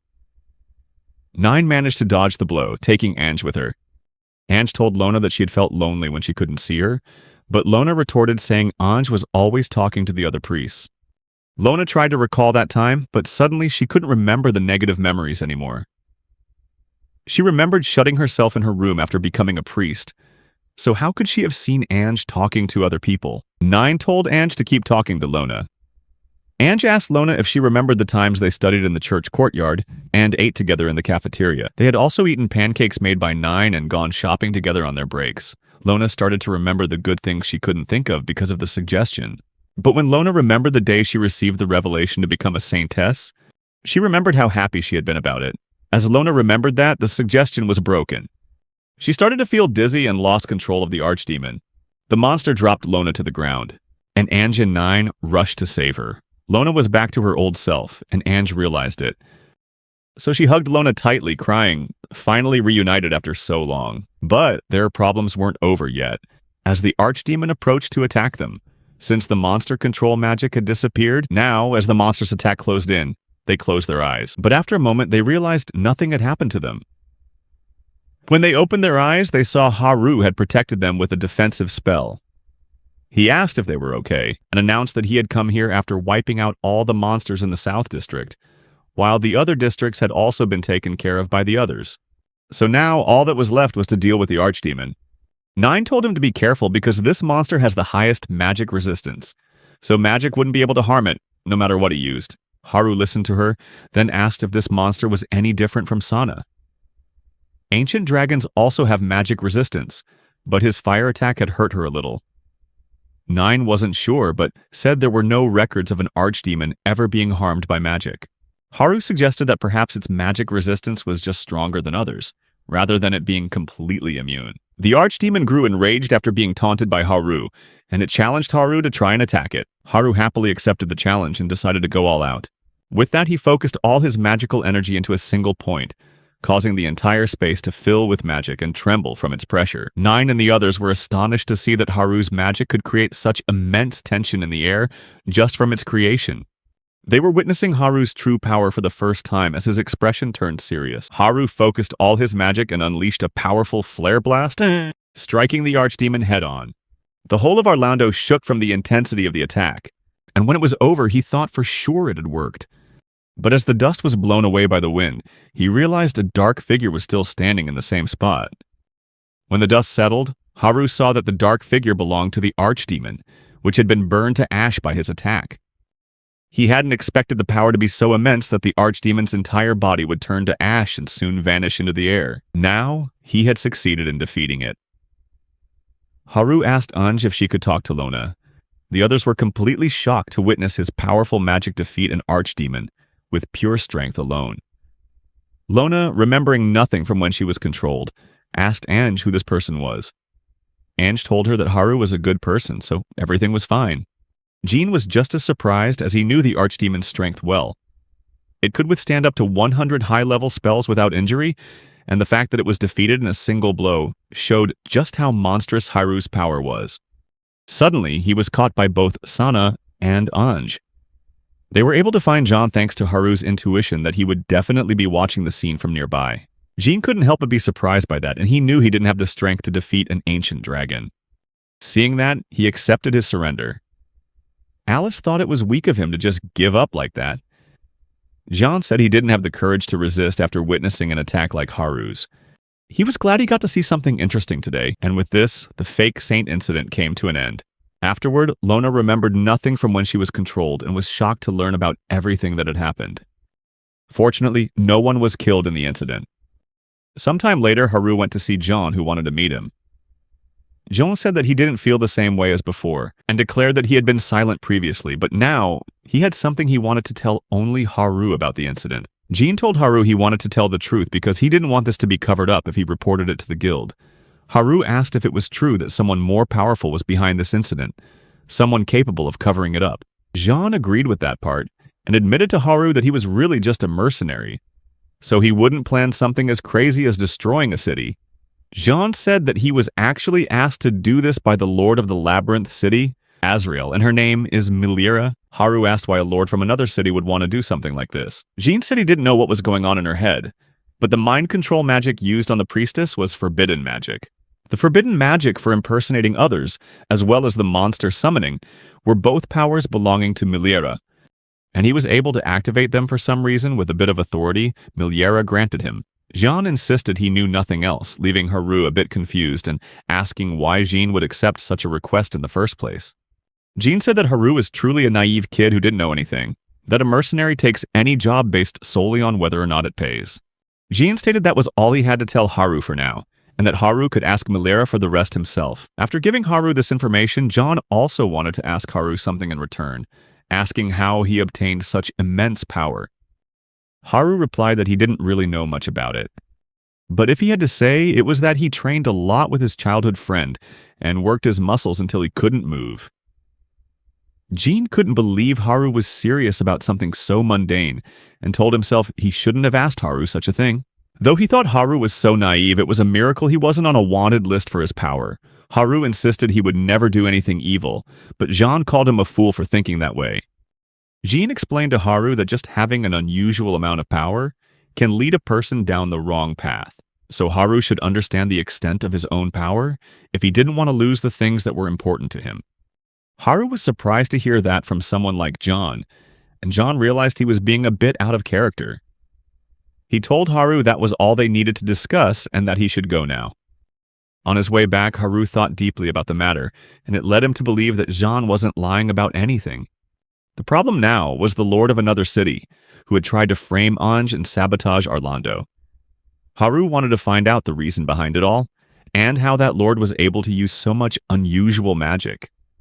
There were too many mysteries surrounding this lord that he wanted to uncover. As he stepped out of the jail, Haru noticed Ange, Alice, and Sana trying to eavesdrop on his conversation. Sana asked if he was okay, while Alice worried if John had said anything strange to Haru. Haru asked if they had been waiting for him here, and Sana confirmed it, while Alice said they had been worried about him. Haru recalled everything Jean had said about how he needed to understand himself. If he didn't want to lose the things that were important to him, namely Alice, Sana, and the others. Haru knew he had to be more responsible now, so he just smiled and assured everyone he was fine. Haru told them he had something to announce, but since it was already noon, they should rest for a bit. He suggested they all go visit Lona and enjoy some snacks made by 9. Everyone agreed, and on the way, Haru told himself that he needed to learn how to better control his powerful magic and strength, and the reason why he had such immense power in the first place. He wanted to understand everything because there were people he wanted to protect. After that, they quickly made their way to the Grand Temple. Ange told everyone that Lona was busy with her treatment and questioning, so they wouldn't get to see her much. But she did say they could still have a little something to eat together. Haru said he was looking forward to it, and then he noticed some priests standing in front of Lona's room. Suddenly, a loud shout echoed from the room, declaring that she had given up on everything. The priest tried to calm Lona down, but she insisted that she couldn't continue as a priestess, and that she wouldn't come out of her room until they told her she could quit. Haru and Ange heard this and grew worried, so they went closer. Ange called out to Lona, and Lona recognized her voice. Ange said she had brought some pancakes made by 9 because she'd heard Lona like them, and asked if they could eat together. After a short pause, Lona opened the door and came out of her room.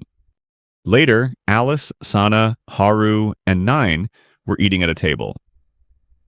Sana asked why Ange and Lona were off by themselves, and Haru said they probably had things to talk about. Ange and Lona were sitting near a fountain, eating pancakes together. Lona was enjoying the delicious pancakes, and agreed with Ange that they used to eat them all the time when they were little, which reminded her of the old days. Ange was thrilled to see that the real Lona was back. They chatted for a while. Then Lona mentioned the news that she wouldn't be charged for using forbidden magic, because she had been under control and couldn't remember anything. Ange was thrilled to hear it, as Lona explained that the council had decided to treat her as a victim in the incident, so they were allowing her to go back to how things were before. Ange was so happy for her, but Lona said she didn't feel right about it. This surprised Ange a little. Lona went on to say that it didn't matter how much she couldn't remember. In the end, she was the one who hurt all those people, and now they wanted her to just go back to normal, to become a priestess without a care in the world. Lona felt that just wasn't right. Ange told her she shouldn't think like that because everything she did was due to the suggestion placed on her. Lona confessed that the reason she fell for the suggestion was because she had been thinking about those things so much herself. When Jean asked her if Ange was truly her friend, she couldn't answer immediately. Even though she knew Ange truly saw her as a friend, Lona still felt distant from her. Ange felt terrible about that and said that the reason she tried to befriend Lona was because she thought that if they studied together, she wouldn't fail. And she supported Lona so that by doing at least that much, she'd have a place where she belonged. Lona felt that she couldn't really call herself Ange's friend, and began to cry, feeling guilty. She'd always been afraid that Ange would realize she wasn't worthy of being her friend. Hearing this, Ange suddenly raised her hand and took Lona's. She told Lona that she was actually very happy because her words were what had broken the suggestion's hold on her, especially the fact that Lona was sharing how she truly felt. Lona hadn't expected Ange to react that way, and according to Ange, the only one at fault here was the person who placed the suggestion on her. Lona understood that there was no longer any reason for Ange to doubt her. Ange was happy that she realized that. Then, Lona asked if Ange was really the type of person to always be so supportive. Ange replied that she was trying to act like Haru to cheer Lona up. Since Haru was always encouraging her while all this was happening, she figured she should do the same for her. Lona asked if the person behind them, the one who used that insane magic, was Haru. Ange confirmed it was. Haru felt like he was being criticized by Lona, while Ange told her everything, starting from when Haru rescued her on their journey to Mount Crest. Lona then asked if Ange trusted Haru. Ange didn't hesitate to reply that Haru was very kind and reliable, which made him someone you could trust. Lona found it strange when Ange said that every time she thought of Haru, her heart felt warm and fuzzy. When she saw him, her heart would beat faster, which made her happy. Lona had an idea what this was all about, but to her surprise, Ange thought it was because she really respected Haru. If she became a true saint, she could bring happiness to everyone, just like Haru. Lona held her head in her hands, feeling hopeless at how oblivious Ange was to her own feelings for Haru. But that was just like Ange, so Lona told her to cherish that feeling. Ange agreed and said she would, while from a distance, Alice also noticed something was up between them. She called Haru a sinful man, and he asked if that's what Lona had been talking about. Sana said that he's a monster when it comes to magic, but hopelessly dense otherwise. Afterward, Haru gathered everyone, including Lord Cardell, and announced that Meliera was the mastermind behind all the chaos. Haru asked Cardell if he had ever met Meliera, since she was the Lord of Azrael. Cardell replied that he had never met her, but he had heard of Meliera's ill repute. Ange explained that Meliera had only recently become the Lord of Azrael, and that she was a tyrant. Cardell added that ever since Meliera took over, they had abruptly cut off all trade with Orlando, and he didn't know why they held such a grudge against them. Haru asked Nine how far it was to Azrael from Orlando. She replied that it would take about a week by carriage. Alice asked Haru what he would do next, and Haru said he decided to go to Azrael because he wanted to know the reason behind everything. Alice said that if he'd made up his mind, then they needed to go shopping to prepare for the trip, and that she'd be happy to join him.